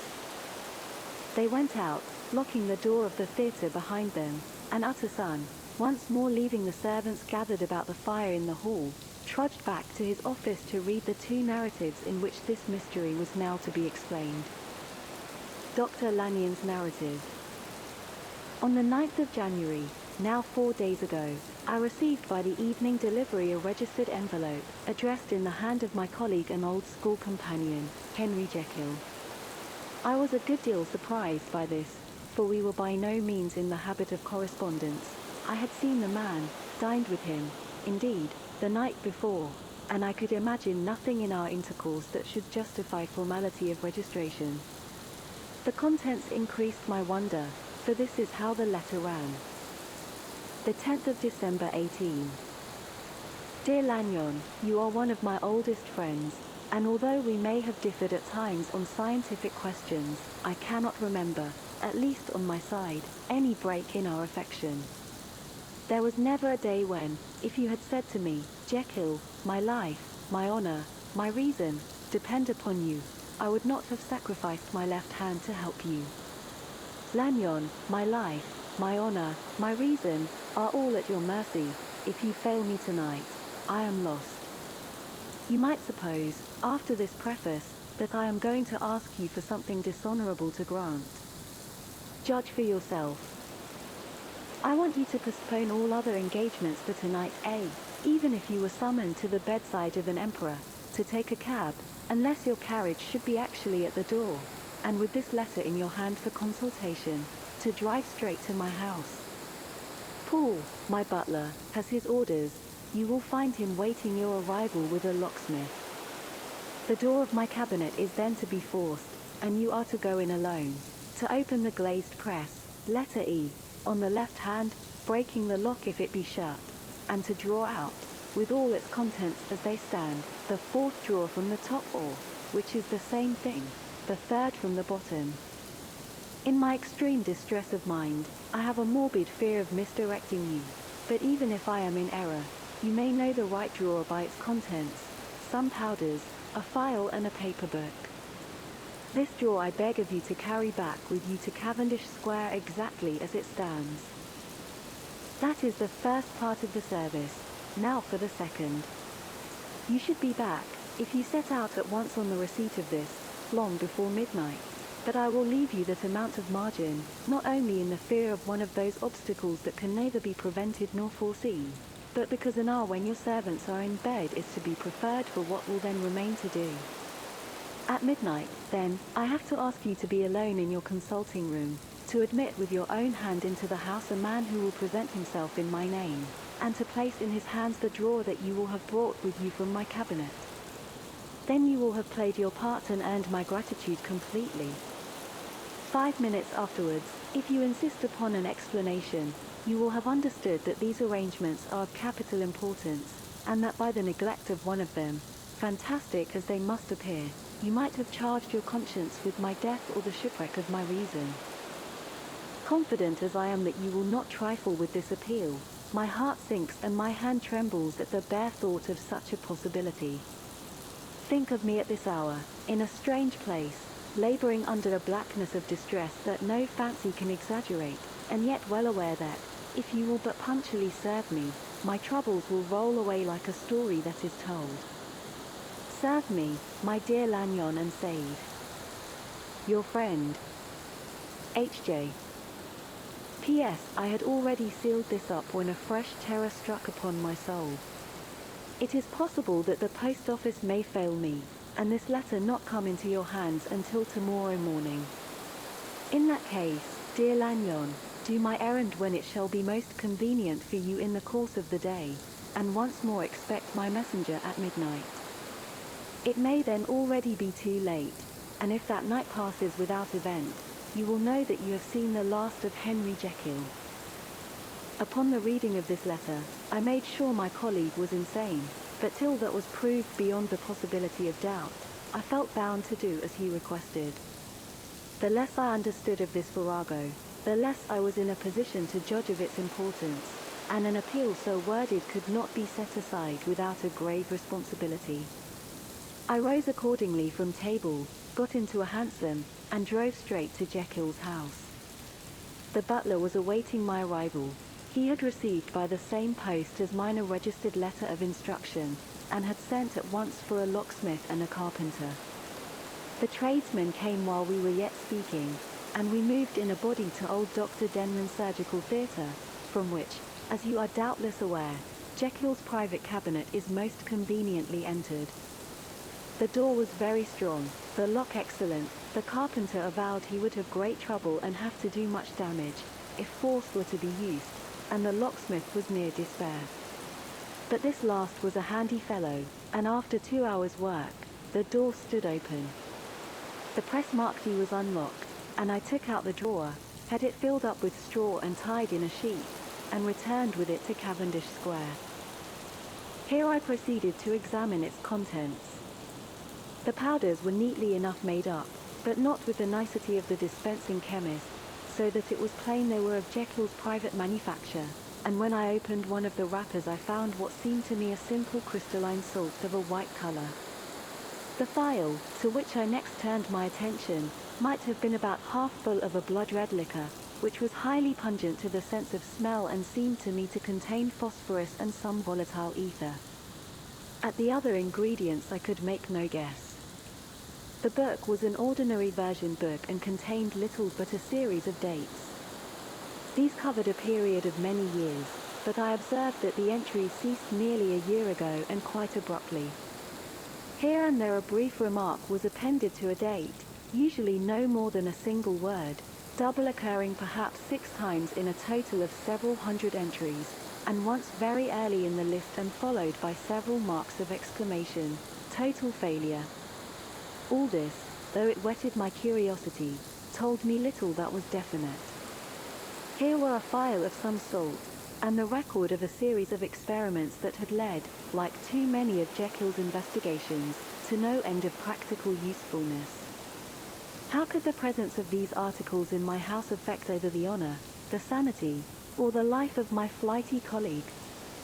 If his messenger could go to one place, why could he not go to another? And even granting some impediment, why was this gentleman to be received by me in secret? The more I reflected, the more convinced I grew that I was dealing with a case of cerebral disease, and though I dismissed my servants to bed, I loaded an old revolver, that I might be found in some posture of self-defense. 12 o'clock had scarce rung out over London, ere the knocker sounded very gently on the door. I went myself at the summons, and found a small man crouching against the pillars of the portico. "Are you come from Dr. Jekyll?" I asked. He told me yes by a constrained gesture, and when I had bidden him enter, he did not obey me without a searching backward glance into the darkness of the square. There was a policeman not far off, advancing with his bull's-eye open, and at the sight, I thought my visitor started and made greater haste. These particulars struck me, I confess, disagreeably, and as I followed him into the bright light of the consulting room, I kept my hand ready on my weapon. Here, at last, I had a chance of clearly seeing him. I had never set eyes on him before, so much was certain. He was small, as I have said. I was struck besides with the shocking expression of his face, with his remarkable combination of great muscular activity and great apparent debility of constitution, and last but not least, with the odd, subjective disturbance caused by his neighborhood. This bore some resemblance to incipient rigor, and was accompanied by a marked sinking of the pulse. At the time, I set it down to some idiosyncratic, personal distaste, and merely wondered at the acuteness of the symptoms, but I have since had reason to believe the cause to lie much deeper in the nature of man, and to turn on some nobler hinge than the principle of hatred. This person, who had thus, from the first moment of his entrance, struck in me what I can only describe as a disgustful curiosity, was dressed in a fashion that would have made an ordinary person laughable. His clothes, that is to say, although they were of rich and sober fabric, were enormously too large for him in every measurement, the trousers hanging on his legs and rolled up to keep them from the ground, the waist of the coat below his haunches, and the collar sprawling wide upon his shoulders. Strange to relate, this ludicrous accoutrement was far from moving me to laughter. Rather, as there was something abnormal and misbegotten in the very essence of the creature that now faced me, something seizing, surprising, and revolting, this fresh disparity seemed but to fit in with and to reinforce it, so that to my interest in the man's nature and character, there was added a curiosity as to his origin, his life, his fortune, and status in the world. These observations, though they have taken so great a space to be set down in, were yet the work of a few seconds. My visitor was, indeed, on fire with somber excitement. "Have you got it?" he cried. "Have you got it?" And so lively was his impatience that he even laid his hand upon my arm and sought to shake me. I put him back, conscious at his touch of a certain icy pang along my blood. "Come, sir," said I, "you forget that I have not yet the pleasure of your acquaintance. Be seated, if you please." And I showed him an example, and sat down myself in my customary seat, and with as fair an imitation of my ordinary manner to a patient, as the lateness of the hour, the nature of my preoccupations, and the horror I had of my visitor, would suffer me to muster. "I beg your pardon, Dr. Lanyon," he replied civilly enough. "What you say is very well-founded, and my impatience has shown its heels to my politeness. I come here at the instance of your colleague, Dr. Henry Jekyll, on a piece of business of some moment, and I understood." He paused and put his hand to his throat, and I could see, in spite of his collected manner, that he was wrestling against the approaches of the hysteria. I understood, a drawer. But here I took pity on my visitor's suspense, and some perhaps on my own growing curiosity. "There it is, sir," said I, pointing to the drawer, where it lay on the floor behind a table and still covered with the sheet. He sprang to it, and then paused, and laid his hand upon his heart. I could hear his teeth grate with the convulsive action of his jaws, and his face was so ghastly to see that I grew alarmed both for his life and reason. "Compose yourself," said I. He turned a dreadful smile to me, and as if with the decision of despair, plucked away the sheet. At sight of the contents, he uttered one loud sob of such immense relief that I sat petrified. And the next moment, in a voice that was already fairly well under control, "Have you a graduated glass?" he asked. I rose from my place with something of an effort and gave him what he asked. He thanked me with a smiling nod, measured out a few minims of the red tincture and added one of the powders. The mixture, which was at first of a reddish hue, began, in proportion as the crystals melted, to brighten in color, to effervesce audibly, and to throw off small fumes of vapor. Suddenly and at the same moment, the ebullition ceased and the compound changed to a dark purple, which faded again more slowly to a watery green. My visitor, who had watched these metamorphoses with a keen eye, smiled, set down the glass upon the table, and then turned and looked upon me with an air of scrutiny. "And now," said he, "to settle what remains. Will you be wise? Will you be guided? Will you suffer me to take this glass in my hand and to go forth from your house without further parley? Or has the greed of curiosity too much command of you?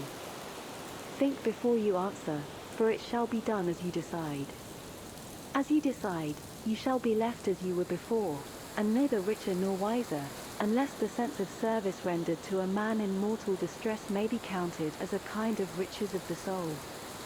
Or, if you shall so prefer to choose, a new province of knowledge and new avenues to fame and power shall be laid open to you, here, in this room, upon the instant, and your sight shall be blasted by a prodigy to stagger the unbelief of Satan." "Sir," said I, affecting a coolness that I was far from truly possessing, "you speak enigmas, and you will perhaps not wonder that I hear you with no very strong impression of belief. But I have gone too far in the way of inexplicable services to pause before I see the end." "It is well," replied my visitor. "Lanyon, you remember your vows. What follows is under the seal of our profession. And now, you who have so long been bound to the most narrow and material views, you who have denied the virtue of transcendental medicine, you who have derided your superiors, behold." He put the glass to his lips and drank at one gulp. A cry followed. He reeled, staggered, clutched at the table and held on, staring with injected eyes, gasping with open mouth, and as I looked there came, I thought, a change. He seemed to swell, his face became suddenly black and the features seemed to melt and alter, and the next moment, I had sprung to my feet and leaped back against the wall, my arms raised to shield me from that prodigy, my mind submerged in terror. "Oh God!"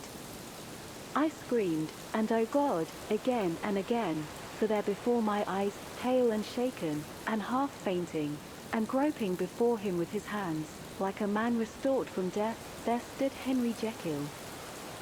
What he told me in the next hour, I cannot bring my mind to set on paper. I saw what I saw, I heard what I heard, and my soul sickened at it, and yet now when that sight has faded from my eyes, I ask myself if I believe it, and I cannot answer. My life is shaken to its roots, sleep has left me, the deadliest terror sits by me at all hours of the day and night, and I feel that my days are numbered, and that I must die, and yet I shall die incredulous. As for the moral turpitude that man unveiled to me, even with tears of penitence, I cannot, even in memory, dwell on it without a start of horror. I will say but one thing, utter son, and that, if you can bring your mind to credit it, will be more than enough. The creature who crept into my house that night was, on Jekyll's own confession, known by the name of Hyde and hunted for in every corner of the land as the murderer of Carew. Hasty Lanyon. Henry Jekyll's full statement of the case. I was born in the year 18, to a large fortune, endowed besides with excellent parts, inclined by nature to industry, fond of the respect of the wise and good among my fellow men, and thus, as might have been supposed, with every guarantee of an honorable and distinguished future. And indeed the worst of my faults was a certain impatient gaiety of disposition, such as has made the happiness of many, but such as I found it hard to reconcile with my imperious desire to carry my head high, and wear a more than commonly grave countenance before the public. Hence it came about that I concealed my pleasures, and that when I reached years of reflection, and began to look round me and take stock of my progress and position in the world, I stood already committed to a profound duplicity of life. Many a man would have even blazoned such irregularities as I was guilty of, but from the high views that I had set before me, I regarded and hid them with an almost morbid sense of shame. It was thus rather the exacting nature of my aspirations than any particular degradation in my faults that made me what I was, and, with even a deeper trench than in the majority of men, severed in me those provinces of good and ill which divide and compound man's dual nature. In this case, I was driven to reflect deeply and inveterately on that hard law of life, which lies at the root of religion and is one of the most plentiful springs of distress. Though so profound a double-dealer, I was in no sense a hypocrite. Both sides of me were in dead earnest. I was no more myself when I laid aside restraint and plunged in shame, than when I labored, in the eye of day, at the furtherance of knowledge or the relief of sorrow and suffering. And it chanced that the direction of my scientific studies, which led wholly towards the mystic and the transcendental, reacted and shed a strong light on this consciousness of the perennial war among my members. With every day, and from both sides of my intelligence, the moral and the intellectual, I thus drew steadily nearer to that truth, by whose partial discovery I have been doomed to such a dreadful shipwreck, that man is not truly one, but truly two. I say two, because the state of my own knowledge does not pass beyond that point. Others will follow, others will outstrip me on the same lines, and I hazard the guess that man will be ultimately known for a mere polity of multifarious, incongruous, and independent denizens.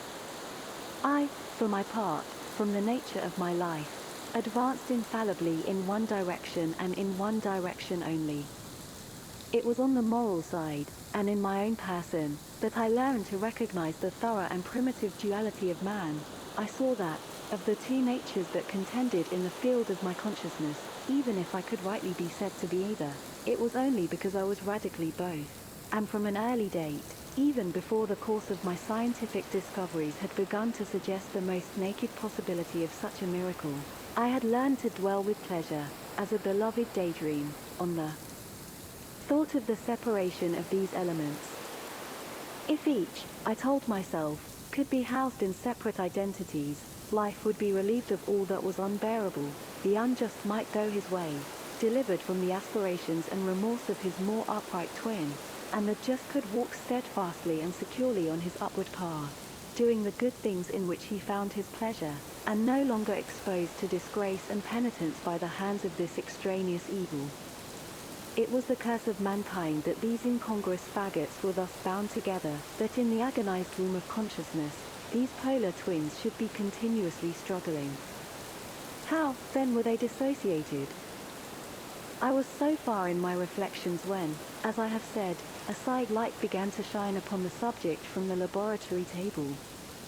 I began to perceive more deeply than it has ever yet been stated, the trembling immateriality, the mist-like transience, of this seemingly so solid body in which we walk attired. Certain agents are found to have the power to shake and pluck back that fleshly vestment, even as a wind might toss the curtains of a pavilion. For two good reasons, I will not enter deeply into this scientific branch of my confession. First, because I have been made to learn that the doom and burden of our life is bound forever on man's shoulders, and when the attempt is made to cast it off, it but returns upon us with more unfamiliar and more awful pressure. Second, because, as my narrative will make, alas, too evident, my discoveries were incomplete.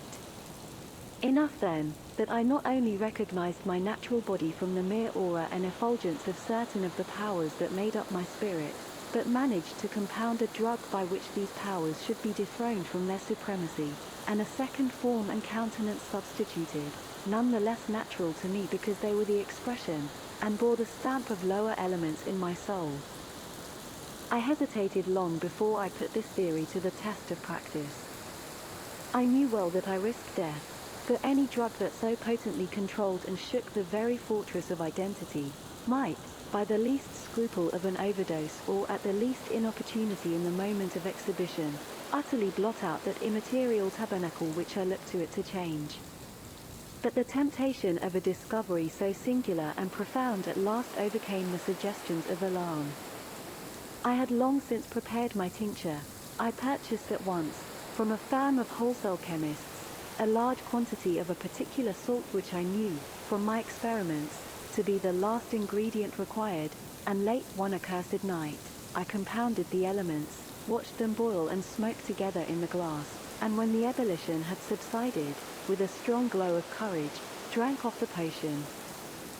The most racking pangs succeeded, a grinding in the bones, deadly nausea, and a horror of the spirit that cannot be exceeded at the hour of birth or death.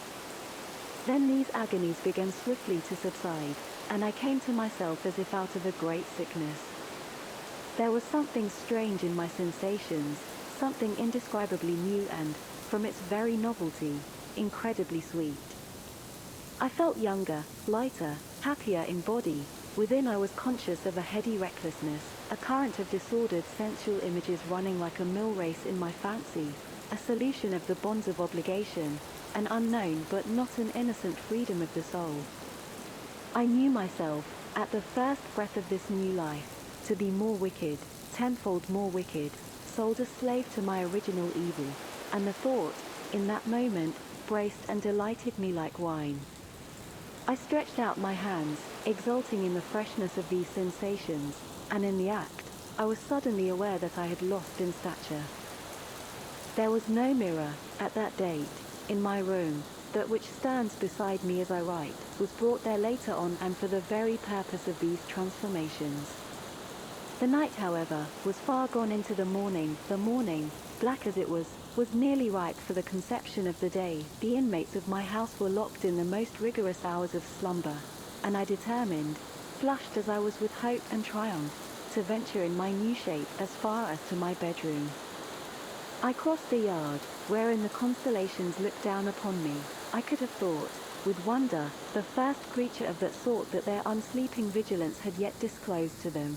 I stole through the corridors, a stranger in my own house, and coming to my room, I saw for the first time the appearance of Edward Hyde. I must here speak by theory alone, saying not that which I know, but that which I suppose to be most probable. The evil side of my nature, to which I had now transferred the stamping efficacy, was less robust and less developed than the good which I had just deposed. Again, in the course of my life, which had been, after all, 9/10 a life of effort, virtue, and control, it had been much less exercised and much less exhausted. And hence, as I think, it came about that Edward Hyde was so much smaller, slighter, and younger than Henry Jekyll. Even as good shone upon the countenance of the one, evil was written broadly and plainly on the face of the other. Evil besides, which I must still believe to be the lethal side of man, had left on that body an imprint of deformity and decay. And yet when I looked upon that ugly idol in the glass, I was conscious of no repugnance, rather of a leap of welcome. This, too, was myself. It seemed natural and human. In my eyes it bore a livelier image of the spirit. It seemed more express and single than the imperfect and divided countenance I had been hitherto accustomed to call mine. And in so far I was doubtless right. I have observed that when I wore the semblance of Edward Hyde, none could come near to me at first without a visible misgiving of the flesh. This, as I take it, was because all human beings, as we meet them, are commingled out of good and evil, and Edward Hyde, alone in the ranks of mankind, was pure evil. I lingered but a moment at the mirror. The second and conclusive experiment had yet to be attempted. It yet remained to be seen if I had lost my identity beyond redemption and must flee before daylight from a house that was no longer mine. And hurrying back to my cabinet, I once more prepared and drank the cup, once more suffered the pangs of dissolution, and came to myself once more with the character, the stature, and the face of Henry Jekyll. That night I had come to the fatal crossroads. Had I approached my discovery in a more noble spirit, had I risked the experiment while under the empire of generous or pious aspirations, all must have been otherwise, and from these agonies of death and birth, I had come forth an angel instead of a fiend. The drug had no discriminating action. It was neither diabolical nor divine. It but shook the doors of the prison house of my disposition, and like the captives of Philippi, that which stood within ran forth. At that time my virtue slumbered, my evil, kept awake by ambition, was alert and swift to seize the occasion, and the thing that was projected was Edward Hyde. Hence, although I had now two characters as well as two appearances, one was wholly evil, and the other was still the old Henry Jekyll, that incongruous compound of whose reformation and improvement I had already learned to despair. The movement was thus wholly toward the worse. Even at that time, I had not conquered my aversions to the dryness of a life of study. I would still be merrily disposed at times, and as my pleasures were, to say the least, undignified, and I was not only well known and highly considered, but growing towards the elderly man, this incoherency of my life was daily growing more unwelcome. It was on this side that my new power tempted me until I fell in slavery. I had but to drink the cup, to doff at once the body of the noted professor, and to assume, like a thick cloak, that of Edward Hyde. I smiled at the notion. It seemed to me at the time to be humorous, and I made my preparations with the most studious care. I took and furnished that house in Soho, to which Hyde was tracked by the police, and engaged as a housekeeper a creature whom I knew well to be silent and unscrupulous. On the other side, I announced to my servants that a Mr. Hyde, whom I described, was to have full liberty and power about my house in the square, and to parry mishaps, I even called and made myself a familiar object, in my second character. I next drew up that will to which you so much objected, so that if anything befell me in the person of Dr. Jekyll, I could enter on that of Edward Hyde without pecuniary loss. And thus fortified, as I supposed, on every side, I began to profit by the strange immunities of my position. Men have before hired bravos to transact their crimes, while their own person and reputation sat under shelter. I was the first that ever did so for his pleasures. I was the first that could plod in the public eye with a load of genial respectability, and in a moment, like a schoolboy, strip off these lendings and spring headlong into the sea of liberty. But for me, in my impenetrable mantle, the safety was complete. Think of it, I did not even exist. Let me but escape into my laboratory door, give me but a second or two to mix and swallow the draught that I had always standing ready, and whatever he had done, Edward Hyde would pass away like the stain of breath upon a mirror, and there in his stead, quietly at home, trimming the midnight lamp in his study, a man who could afford to laugh at suspicion, would be Henry Jekyll. The pleasures which I made haste to seek in my disguise were, as I have said, undignified. I would scarce use a harder term. But in the hands of Edward Hyde, they soon began to turn toward the monstrous. When I would come back from these excursions, I was often plunged into a kind of wonder at my vicarious depravity. This familiar that I called out of my own soul, and sent forth alone to do his good pleasure, was a being inherently malign and villainous, his every act and thought centered on self, drinking pleasure with bestial avidity from any degree of torture to another, relentless like a man of stone. Henry Jekyll stood at times aghast before the acts of Edward Hyde, but the situation was apart from ordinary laws, and insidiously relaxed the grasp of conscience. It was Hyde, after all, and Hyde alone, that was guilty. Jekyll was no worse. He woke again to his good qualities seemingly unimpaired. He would even make haste, where it was possible, to undo the evil done by Hyde. And thus his conscience slumbered. Into the details of the infamy at which I thus connived, for even now I can scarce grant that I committed it, I have no design of entering, I mean but to point out the warnings and the successive steps with which my chastisement approached. I met with one accident which, as it brought on no consequence, I shall no more than mention. An act of cruelty to a child aroused against me the anger of a passer-by, whom I recognized the other day in the person of your kinsman. The doctor and the child's family joined him. There were moments when I feared for my life, and at last, in order to pacify their too just resentment, Edward Hyde had to bring them to the door, and pay them in a cheque drawn in the name of Henry Jekyll. But this danger was easily eliminated from the future, by opening an account at another bank in the name of Edward Hyde himself, and when, by sloping my own hand backward, I had supplied my double with a signature, I thought I sat beyond the reach of fate. Some 2 months before the murder of Sir Danvers, I had been out for one of my adventures, had returned at a late hour, and woke the next day in bed with somewhat odd sensations. It was in vain I looked about me, in vain I saw the decent furniture and tall proportions of my room in the square, in vain that I recognized the pattern of the bed curtains and the design of the mahogany frame. Something still kept insisting that I was not where I was, that I had not wakened where I seemed to be, but in the little room in Soho where I was accustomed to sleep in the body of Edward Hyde. I smiled to myself, and in my psychological way, began lazily to inquire into the elements of this illusion, occasionally, even as I did so, dropping back into a comfortable morning doze. I was still so engaged when, in one of my more wakeful moments, my eyes fell upon my hand. Now the hand of Henry Jekyll, as you have often remarked, was professional in shape and size.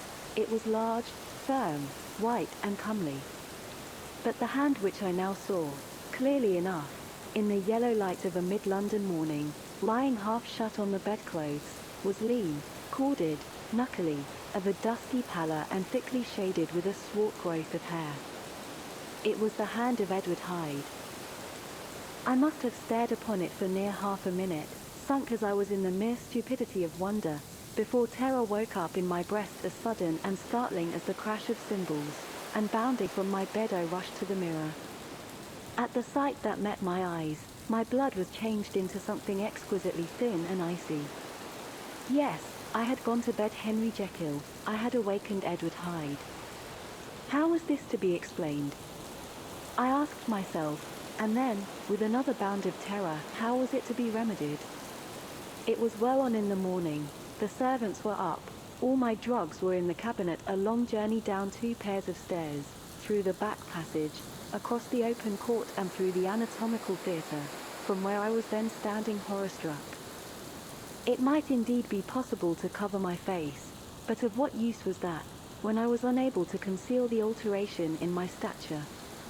And then with an overpowering sweetness of relief, it came back upon my mind that the servants were already used to the coming and going of my second self. I had soon dressed, as well as I was able, in clothes of my own size, had soon passed through the house, where Bradshaw stared and drew back at seeing Mr. Hyde at such an hour and in such a strange array, and 10 minutes later, Dr. Jekyll had returned to his own shape and was sitting down, with a darkened brow, to make a feint of breakfasting. Small indeed was my appetite. This inexplicable incident, this reversal of my previous experience, seemed, like the Babylonian finger on the wall, to to be spelling out the letters of my judgment, and I began to reflect more seriously than ever before on the issues and possibilities of my double existence. That part of me which I had the power of projecting had lately been much exercised and nourished. It had seemed to me of late as though the body of Edward Hyde had grown in stature, as though, when I wore that form, I were conscious of a more generous tide of blood, and I began to spy a danger that, if this were much prolonged, the balance of my nature might be permanently overthrown, the power of voluntary change be forfeited, and the character of Edward Hyde become irrevocably mine. The power of the drug had not been always equally displayed. Once, very early in my career, it had totally failed me. Since then I had been obliged on more than one occasion to double, and once, with infinite risk of death, to treble the amount, and these rare uncertainties had cast hitherto the sole shadow on my contentment. Now, however, and in the light of that morning's accident, I was led to remark that whereas, in the beginning, the difficulty had been to throw off the body of Jekyll, it had of late gradually but decidedly transferred itself to the other side. All things therefore seemed to point to this, that I was slowly losing hold of my original and better self, and becoming slowly incorporated with my second and worse. Between these two, I now felt I had to choose. My two natures had memory in common, but all other faculties were most unequally shared between them. Jekyll, who was composite, now with the most sensitive apprehensions, now with a greedy gusto, projected and shared in the pleasures and adventures of Hyde, but Hyde was indifferent to Jekyll, all but remembered him as the mountain bandit remembers the cavern in which he conceals himself from pursuit. Jekyll had more than a father's interest, Hyde had more than a son's indifference. To cast in my lot with Jekyll was to die to those appetites which I had long secretly indulged and had of late begun to pamper. To cast it in with Hyde was to die to 1,000 interests and aspirations, and to become, at a blow and forever, despised and friendless. The bargain might appear unequal, but there was still another consideration in the scales, for while Jekyll would suffer smartingly in the fires of abstinence, Hyde would be not even conscious of all that he had lost. Strange as my circumstances were, the terms of this debate are as old and commonplace as man. Much the same inducements and alarms cast the die for any tempted and trembling sinner, and it fell out with me, as it falls with so vast a majority of my fellows, that I chose the better part and was found wanting in the strength to keep to it. Yes, I preferred the elderly and discontented doctor, surrounded by friends and cherishing honest hopes, and bade a resolute farewell to the liberty, the comparative youth, the light step, leaping impulses, and secret pleasures, that I had enjoyed in the disguise of Hyde. I made this choice perhaps with some unconscious reservation, for I neither gave up the house in Soho, nor destroyed the clothes of Edward Hyde, which still lay ready in my cabinet. For 2 months, however, I was true to my determination. For 2 months, I led a life of such severity as I had never before attained to, and enjoyed the compensations of an approving conscience. But time began at last to obliterate the freshness of my alarm. The praises of conscience began to grow into a thing of course. I began to be tortured with throes and longings, as of Hyde struggling after freedom, and at last, in an hour of moral weakness, I once again compounded and swallowed the transforming draught. I do not suppose that, when a drunkard reasons with himself upon his vice, he is once out of 500 times affected by the dangers that he runs through his brutish, physical insensibility.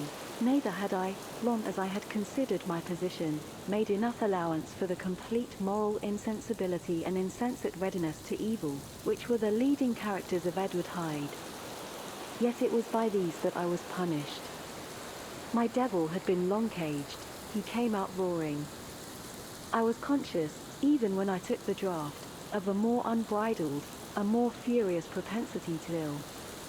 It must have been this, I suppose, that stirred in my soul that tempest of impatience with which I listened to the civilities of my unhappy victim. I declare, at least, before God, no man morally sane could have been guilty of that crime upon so pitiful a provocation, and that I struck in no more reasonable spirit than that in which a sick child may break a plaything. But I had voluntarily stripped myself of all those balancing instincts by which even the worst of us continues to walk with some degree of steadiness among temptations, and in my case, to be tempted, however slightly, was to fall. Instantly the spirit of hell awoke in me and raged. With a transport of glee, I mauled the unresisting body, tasting delight from every blow, and it was not till weariness had begun to succeed, that I was suddenly, in the top fit of my delirium, struck through the heart by a cold thrill of terror.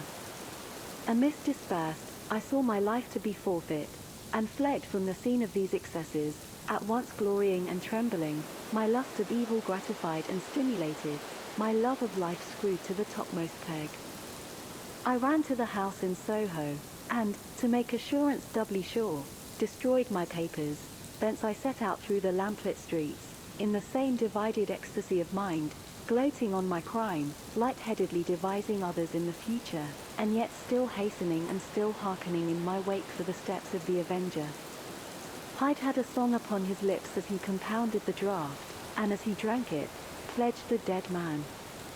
The pangs of transformation had not done tearing him, before Henry Jekyll, with streaming tears of gratitude and remorse, had fallen upon his knees and lifted his clasped hands to God.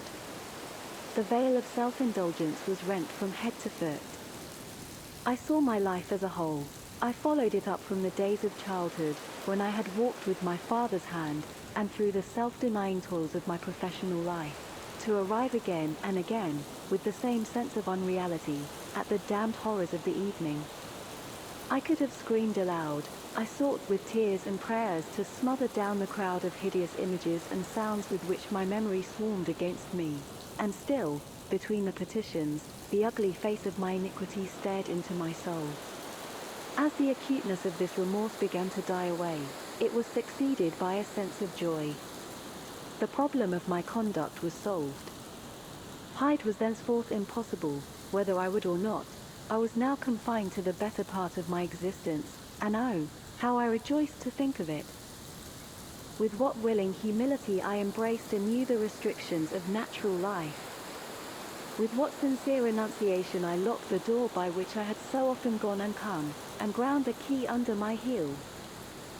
The next day, came the news that the murder had been overlooked, that the guilt of Hyde was patent to the world, and that the victim was a man high in public estimation. It was not only a crime, it had been a tragic folly. I think I was glad to know it. I think I was glad to have my better impulses thus buttressed and guarded by the terrors of the scaffold. Jekyll was now my city of refuge. Let but Hyde peep out an instant, and the hands of all men would be raised to take and slay him. I resolved in my future conduct to redeem the past, and I can say with honesty that my resolve was fruitful of some good. You know yourself how earnestly, in the last months of the last year, I labored to relieve suffering. You know that much was done for others, and that the days passed quietly, almost happily for myself. Nor can I truly say that I wearied of this beneficent and innocent life. I think instead that I daily enjoyed it more completely, but I was still cursed with my duality of purpose, and as the first edge of my penitence wore off, the lower side of me, so long indulged, so recently chained down, began to growl for license. Not that I dreamed of resuscitating Hyde. The bare idea of it would startle me to frenzy. No, it was in my own person that I was once more tempted to trifle with my conscience, and it was as an ordinary secret sinner that I at last fell before the assaults of temptation. There comes an end to all things. The most capacious measure is filled at last, and this brief condescension to my evil finally destroyed the balance of my soul. And yet I was not alarmed. The fall seemed natural, like a return to the old days before I had made my discovery. It was a fine, clear, January day, wet underfoot where the frost had melted, but cloudless overhead, and the Regent's Park was full of winter chirrupings and sweet with spring odors. I sat in the sun on a bench, the animal within me licking the chops of memory, the spiritual side a little drowsed, promising subsequent penitence, but not yet moved to begin. After all, I reflected, I was like my neighbors, and then I smiled, comparing myself with other men, comparing my active goodwill with the lazy cruelty of their neglect. And at the very moment of that vainglorious thought, a qualm came over me, a horrid nausea and the most deadly shuddering. These passed away, and left me faint, and then as in its turn faintness subsided, I began to be aware of a change in the temper of my thoughts, a greater boldness, a contempt of danger, a solution of the bonds of obligation. I looked down, my clothes hung formlessly on my shrunken limbs, the hand that lay on my knee was corded and hairy. I was once more Edward Hyde. A moment before I had been safe of all men's respect, wealthy, beloved, the cloth laying for me in the dining room at home, and now I was the common quarry of mankind, hunted, houseless, a known murderer, thrall to the gallows. My reason wavered, but it did not fail me utterly. I have more than once observed that in my second character, my faculties seemed sharpened to a point and my spirits more tensely elastic. Thus it came about that, where Jekyll perhaps might have succumbed, Hyde rose to the importance of the moment. My drugs were in one of the presses of my cabinet. How was I to reach them? That was the problem that, crushing my temples in my hands, I set myself to solve. The laboratory door I had closed. If I sought to enter by the house, my own servants would consign me to the gallows. I saw I must employ another hand, and thought of Lanyon. How was he to be reached? How persuaded? Supposing that I escaped capture in the streets, how was I to make my way into his presence? And how should I, an unknown and displeasing visitor, prevail on the famous physician to rifle the study of his colleague, Dr. Jekyll? Then I remembered that of my original character, one part remained to me. I could write my own hand, and once I had conceived that kindling spark, the way that I must follow became lighted up from end to end. Thereupon, I arranged my clothes as best I could, and summoning a passing hansom, drove to an hotel in Portland Street, the name of which I chanced to remember. At my appearance, which was indeed comical enough, however tragic of fate these garments covered, the driver could not conceal his mirth. I gnashed my teeth upon him with a gust of devilish fury, and the smile withered from his face, happily for him, yet more happily for myself, for in another instant I had certainly dragged him from his perch. At the inn, as I entered, I looked about me with so black a countenance as made the attendants tremble. Not a look did they exchange in my presence, but obsequiously took my orders, led me to a private room, and brought me wherewithal to write. Hyde in danger of his life was a creature new to me, shaken with inordinate anger, strung to the pitch of murder, lusting to inflict pain. Yet the creature was astute, mastered his fury with a great effort of the will, composed his two important letters, one to Lanyon and one to Paul, and that he might receive actual evidence of their being posted, sent them out with directions that they should be registered. Thenceforward, he sat all day over the fire in the private room, gnawing his nails. There he dined, sitting alone with his fears, the waiter visibly coiling before his eye, and thence, when the night was fully come, he set forth in the corner of a closed cab, and was driven to and fro about the streets of the city. He, I say, I cannot say, that child of hell had nothing human, nothing lived in him but fear and hatred. And when at last, thinking the driver had begun to grow suspicious, he discharged the cab and ventured on foot, attired in his misfitting clothes, an object marked out for observation, into the midst of the nocturnal passengers, these two base passions raged within him like a tempest. He walked fast, hunted by his fears, chattering to himself, skulking through the less frequented thoroughfares, counting the minutes that still divided him from midnight. Once a woman spoke to him, offering, I think, a box of lights. He smote her in the face, and she fled. When I came to myself at Lanyon's, the horror of my old friend perhaps affected me somewhat. I do not know.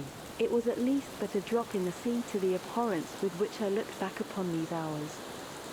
A change had come over me.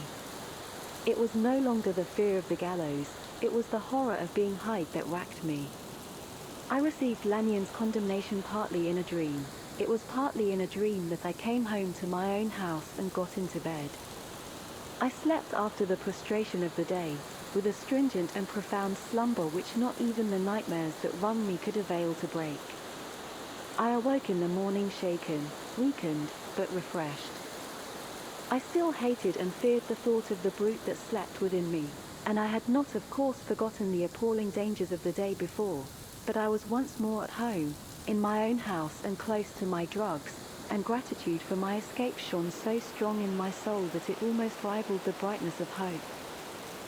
I was stepping leisurely across the court after breakfast, drinking the chill of the air with pleasure, when I was seized again with those indescribable sensations that heralded the change, and I had but the time to gain the shelter of my cabinet, before I was once again raging and freezing with the passions of Hyde.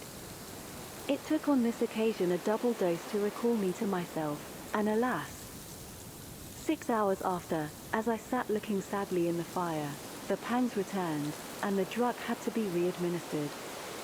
In short, from that day forth it seemed only by a great effort as of gymnastics, and only under the immediate stimulation of the drug, that I was able to wear the countenance of Jekyll. At all hours of the day and night, I would be taken with the premonitory shudder. Above all, if I slept, or even dozed for a moment in my chair, it was always as Hyde that I awakened.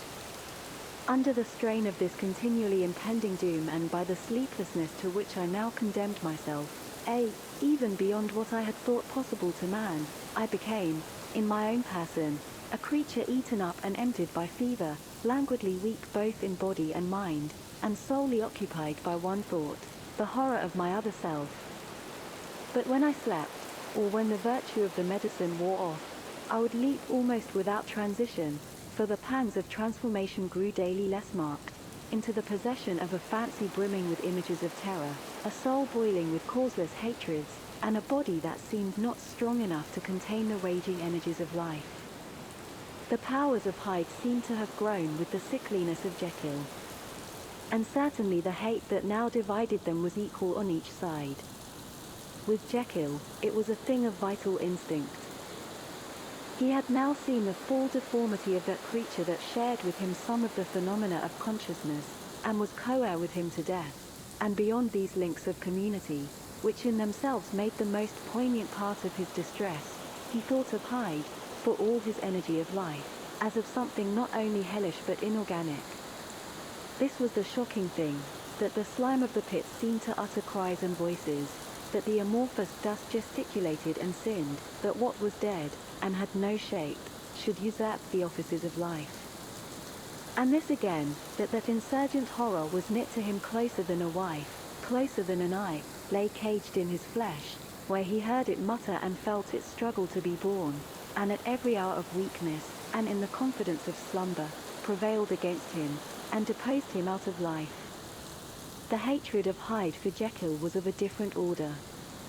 His terror of the gallows drove him continually to commit temporary suicide, and return to his subordinate station of a part instead of a person, but he loathed the necessity, he loathed the despondency into which Jekyll was now fallen, and he resented the dislike with which he was himself regarded. Hence the ape-like tricks that he would play me, scrawling in my own hand blasphemies on the pages of my books, burning the letters and destroying the portrait of my father, and indeed, had it not been for his fear of death, he would long ago have ruined himself in order to involve me in the ruin. But his love of life is wonderful. I go further. I, who sicken and freeze at the mere thought of him, when I recall the abjection and passion of this attachment, and when I know how he fears my power to cut him off by suicide, I find it in my heart to pity him. It is useless, and the time awfully fails me, to prolong this description. No one has ever suffered such torments, let that suffice, and yet even to these, habit brought not alleviation, but a certain callousness of soul, a certain acquiescence of despair, and my punishment might have gone on for years, but for the last calamity which has now fallen, and which has finally severed me from my own face and nature. My provision of the salt, which had never been renewed since the date of the first experiment, began to run low. I sent out for a fresh supply and mixed the draught. The ebullition followed, and the first change of color, not the second. I drank it and it was without efficiency. You will learn from Paul how I have had London ransacked. It was in vain. and I am now persuaded that my first supply was impure, and that it was that unknown impurity which lent efficacy to the draught. About a week has passed, and I am now finishing this statement under the influence of the last of the old powders. This, then, is the last time, short of a miracle, that Henry Jekyll can think his own thoughts or see his own face, now how sadly altered, in the glass. Nor must I delay too long to bring my writing to an end, for if my narrative has hitherto escaped destruction, it has been by a combination of great prudence and great good luck. Should the throes of change take me in the act of writing it, Hyde will tear it in pieces, but if some time shall have elapsed after I have laid it by, his wonderful selfishness and circumscription to the moment will probably save it once again from the action of his ape-like spite. And indeed the doom that is closing on us both has already changed and crushed him. Half an hour from now, when I shall again and forever range you that hated personality, I know how I shall sit shuddering and weeping in my chair, or continue, with the most strained and fear-struck ecstasy of listening, to pace up and down this room, my last earthly refuge, and give ear to every sound of menace. Will Hyde die upon the scaffold? Or will he find courage to release himself at the last moment? God knows, I am careless, this is my true hour of death, and what is to follow concerns another than myself. Here then, as I lay down the pen and proceed to seal up my confession, I bring the life of that unhappy Henry Jekyll to an end.